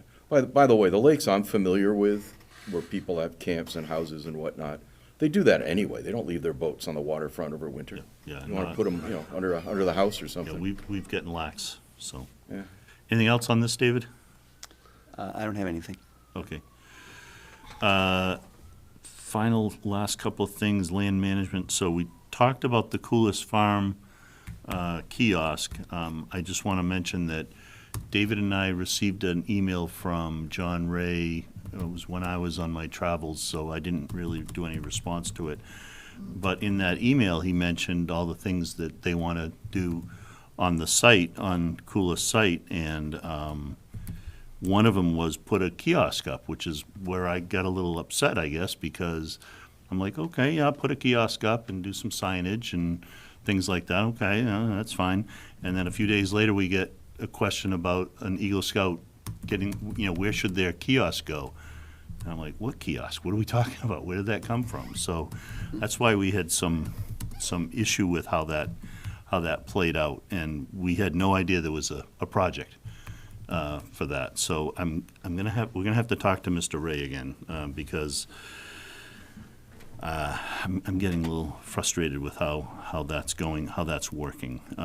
With the good weather coming, Yeah. again, there's gonna be projects that people are gonna wanna do. Is the procedure for that to come before our board? Are we the governing party right now for that site? Oh, yeah, we have been for a year. Okay, so if anybody wants to, so the Eagle Scout, I saw the picture of this finished, it's beautiful. Did a great job. He did a great job. And in the past, the scouts would come before us prior to doing the project with the idea of putting it on that site, and they'd have a bill of materials and a plan, and in a lot of cases, we helped them with financial part of it. And this seemed to come backdoor to us. Yeah. So I think before the next thing comes in, that we need to get a handle on, things need to come before us, Yeah, if well, that's the process.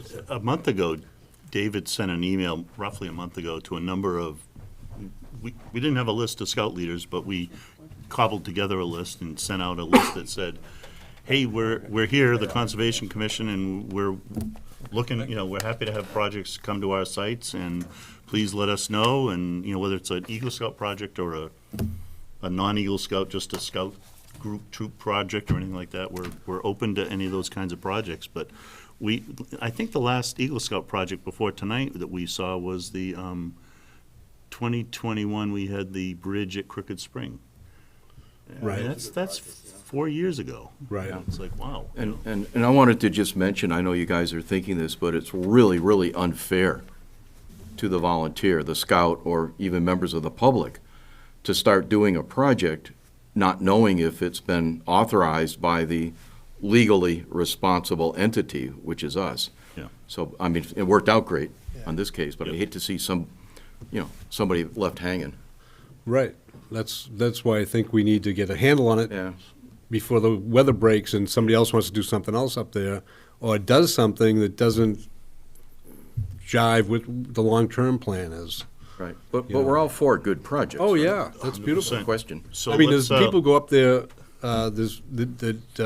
pulling out evasives and doing all kinds of work. They do a great job up there. Yep.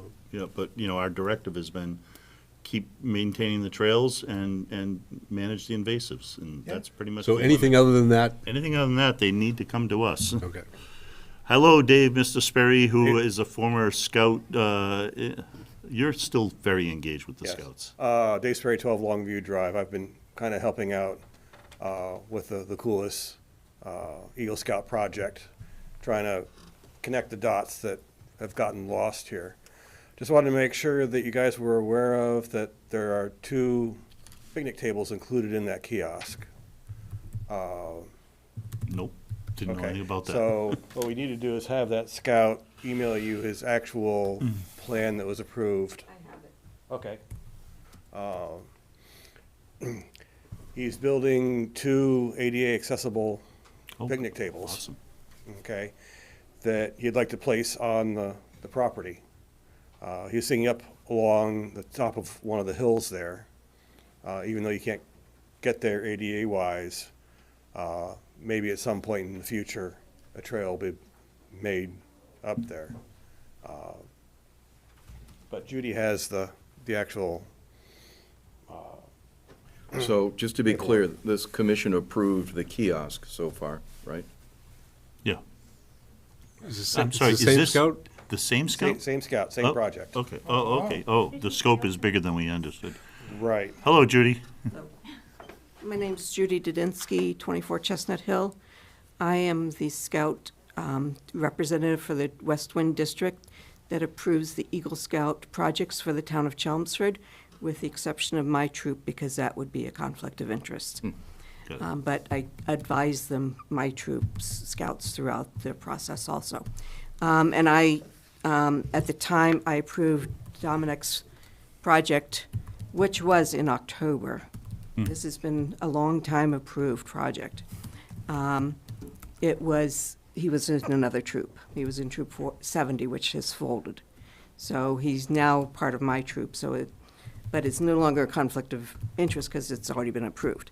But his project does clearly state that he is creating a kiosk and 2 ADA handicap picnic tables. I do have his pictures and his stuff and a copy of his proposal. And it was all approved by John, John Ray. yeah, John Ray, as a benefactor, and it was done under the auspices of the open space stewards. That was the beneficiary he believed he was working for. Yep. I can't question who we don't have the thread. I know who the scout is working for and what he believes he's doing it for, when I approve it. I don't know the politics and who owns what properties and controls that. And at times even the scouts misrepresent and don't know. I have a scout that's working on a trail he's going to construct that is to the rail trail from Bartlett. I think it might be Bartlett Woodlot, but he thinks Bartlett Park.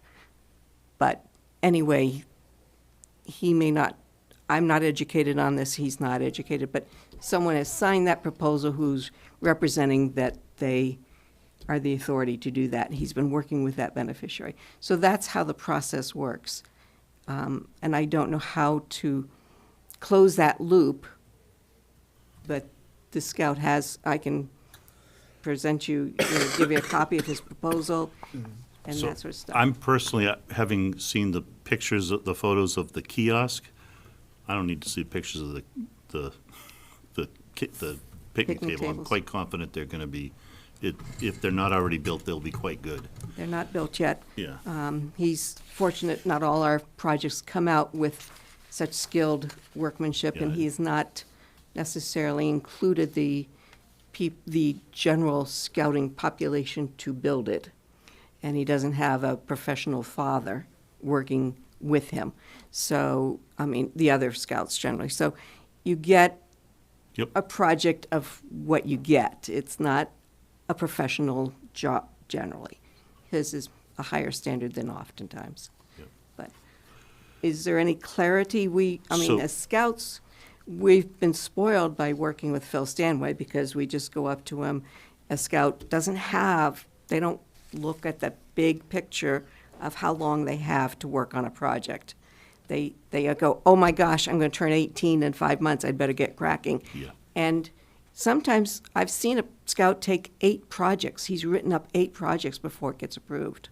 Oh, wow. So it's not a first-time thing that they all can get approved. They have to meet certain standards, and they have to be able to demonstrate leadership and planning. So they're in a race to their birthday. They have no way giving on that. That's a hard and fast date. And then you complicate that with senior life and everything else that goes into it. So Phil has always had he knows what's involved in an Eagle project, and he knows the scopes that are reasonable. And a scout, will come up to me and I'll say, well, you've got 3 months or you got 2 years. If you've got 2 years, you can go do a project you really are passionate about and you want to do. But if you've got 3 or 5 months, you'd better look at something that is very plausible and someone there to support you and will approve it. It can't go through months of approval and throwing back. We had a PTO that kept passing back. Every time a scout would present the design, they would throw it back with a parent wanting a different change. And that change order just can't come for these projects. They don't have that kind of timeline. So some guidance here is that Chelmsford Conservation has a number of properties in town. We have conservation reservations, and they all say, I think they almost all say conservation reservation on the sign or something like that. And so we're responsible for those properties. In the case of Coulis, that's not been legally changed to us, but the select board and the town manager have asked us to take responsibility for that just about a year ago. It was probably May that we've had responsibility for that property. And so for any of the projects that are proposed on our properties, we would like to be, we require that we get a review of that project and provide feedback. And honestly, I think it's a great experience for the scout to come before a town commission and present their project proposal. So that's what we would be looking for, and I can tell you, I've been doing some deep dive historical research on meeting minutes for something different, going back into the 70s, and all along there's Conservation Commission and Eagle Scout projects and Scout projects for the last 50 years. And it seems like it's dried up in the last 3 or 4 years. We haven't seen much. And Well, it Phil used to probably be- has 50 projects on Sunny Meadow, because Yeah. he's made it easy for that to be cycled through and processed, and he facilitates Doesn't it. have to go through Phil. It can come directly to us. You can talk to David, talk to me as the chair, or any of the members here. You know, we can, and Phil knows a lot of the stuff on our properties too. If he's got, he's aware of projects that could be done on conservation projects. He can, but it should be coming to the commission to be approved. That's, Well- yeah, and it Well, was missed in this case, and that's fine. We understand. We need to address it. That wasn't the Scouts issue. That wasn't the There's Scout. no way, as someone who approves Yep. these, that I can track that. I don't track who owns what properties and who the beneficiary really is when the proposals come to. Yeah, Yeah, we can- love seeing these projects, yeah. Yeah, can I put a finer point? First of all, thanks for what you do. And I think everybody at this table very much wants to support more, any kind of volunteer, but certainly the Scouts. And we certainly don't want to be any sort of barrier, make it hard to get approvals. But I think maybe the simple way for you to think about it, think about whoever, just ask the question. If you're working, whoever you're working with, ask the question, who is legally responsible for this property? Am I asking the Scout? Well, no, ask I wherever only the work with projects the come from. Scout. I only work with the Scout. I'm approving what the Scout has provided by his proposal. I got it. I Okay? think I don't it's go a into the little, field and Yeah. verify anything. No, and I just yeah. say I that got it it. meets the Scout laws of got it. what we're trying to do. yeah. Well, I think it's on us, meaning the town, to make sure it's easy, whatever it is for Judy, and it doesn't, especially, let these folks do their work. Yeah. We got to figure that out, make it simple. I understand what you're saying. Yeah, Phil makes it very simple. He's got the material on hand. They don't have to go budget, fundraising, or anything else. He Right. facilitates the little in-betweens He and, does a lot of that very well. yes. But And he should be steering them to come here, and I'm not seeing that, so so maybe a Yep. suggestion is if you can connect with Phil. have a list of those projects available, Yep. Scouts and all the troops would love to have that kind of thing available to them. Thank you very much. Thanks, Yeah, thank appreciate you. you coming in, appreciate it very much. Maybe you could talk to Phil and John Ray and let them know that Yeah, they need to push things to us come to us. without, The important thing is not to have it be bogged down by anything that we Right. need. well, once Right. it comes to us, it doesn't get, it's a one night, Yeah, it never goes beyond one meeting. But- Gosh, over the 30 years. And we've I've- tried to help them out with Over money. 30 years on conservation, one of the highlights of conservation has been the Eagle Scout projects coming in front of Yeah. us. I mean, we love seeing the Eagle Scouts come in, and they always do a great presentation, and seeing the leaders and stuff, so it's certainly a highlight to me. Agreed. My years of seeing the Eagle Scouts. Yep. We love to see you guys come in, and we appreciate all that good Agreed. work.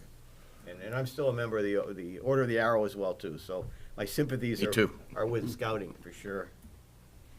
Okay, great. And Carl, we could talk offline, maybe I need to understand this, but the way I look at this whole approval process, it needs to be approved by whoever is the legal owner or assigned representative for a parcel. So Sunny Meadow is technically owned by the town. Right, Whereas town 90 manager. Yeah, whereas, Judy, 90% of the conservation land in town is owned by this commission. Or the land trust. Well, 90% by this commission, and the remaining 10% by the land trust or the town itself. And so it makes it hard, and we got to find a way to make that easy. There's no way you should spend your time No. trying to understand that. And you can't expect the Scout Of course not. Right, yep, That's who has to do that. yep, 100%. We got to fix that. Yep. We want more projects. Well, there's a lot of scouting that's capable of doing that if they knew what to do and what needed to be done. Yep. and who to see. Thank you. Thank you. Okay. Last couple of things, and we're almost done here. Thanksgiving Forest, the DPW last week took down the Norway maples that we identified to be removed, the invasive, we're on an invasive theme tonight, so the Norway maples were removed by the DPW last week, and the stumps were ground today by Steve Mayotte. He was down there this afternoon after the rain stopped, and he got his grinder out there, and so that crew is ready to go. I need to connect with Mr. Boughton about the rabbit fence, the deer fence. I been gone for 2 weeks. I kind of forgot about that, so we gotta try to probably get that on our next meeting and figure out what we're gonna do there. Okay, Carl? Yep. Just so we don't cross wires, I'm having a low level, and it is low level, email chat with Jeff about the idea of publicizing what they're doing, either on our town website or whatever. So we'll keep everybody in the loop, but, Yep. yeah. Okay, agents report, Mr. Kuntz. Couple of things. I know the commission has asked for me to report on any events I've approved. Approved a couple of events, one at Coolis, one at Lime Quarry. Just some daytime walks that Phil is conducting. The other thing is, so it looks like there's going to be a 1 week lull in regulatory filing, so no hearings next week. So if you want to think about devoting the agenda to land management or anything else, That would be great. you can think of, and that combined with the fact that there's going to be a 5 week. A 3 week, yeah. A 2 week. 2 week and 3 week. Where there's no regulatory hearings, then 3 weeks after that. I think you probably want to, maybe the three of you who are on the bylaw and regulation subcommittee, you want to think about having a meeting Yeah. during that period of time. Good. So, let's think about scheduling that. Thank you for talking about schedule and calendar, so that's good. I think there's 3 of these 3 week sessions this year. Oh, it could be. I think there's 2 more later in the year, if I'm not mistaken, so. Don't get too used to the lull. No, I know. There's going to be a bunch of filings that are coming in after that. But let's just try and take an advantage of Okay. the next meeting. Okay. Yeah. Okay, all right, awesome. Anything else? Okay, and we don't have any meeting minutes to approve, but I know our crack note taker is gonna have them for us the next meeting, I'm quite sure. Oh, what a look. Oh, what a look. That was much better stated this. She's agreeing with you. Jeez. She told me earlier she was working on them, so. I make a motion. So, make a motion He makes a motion. To close the meeting. to adjourn the meeting. Adjourn. Motion Seconded. from Mark, second from Chris, all in favor, aye. Aye. Thank you very much. Thank you, Chelmsford Telemedia, good night. I think you gotta talk to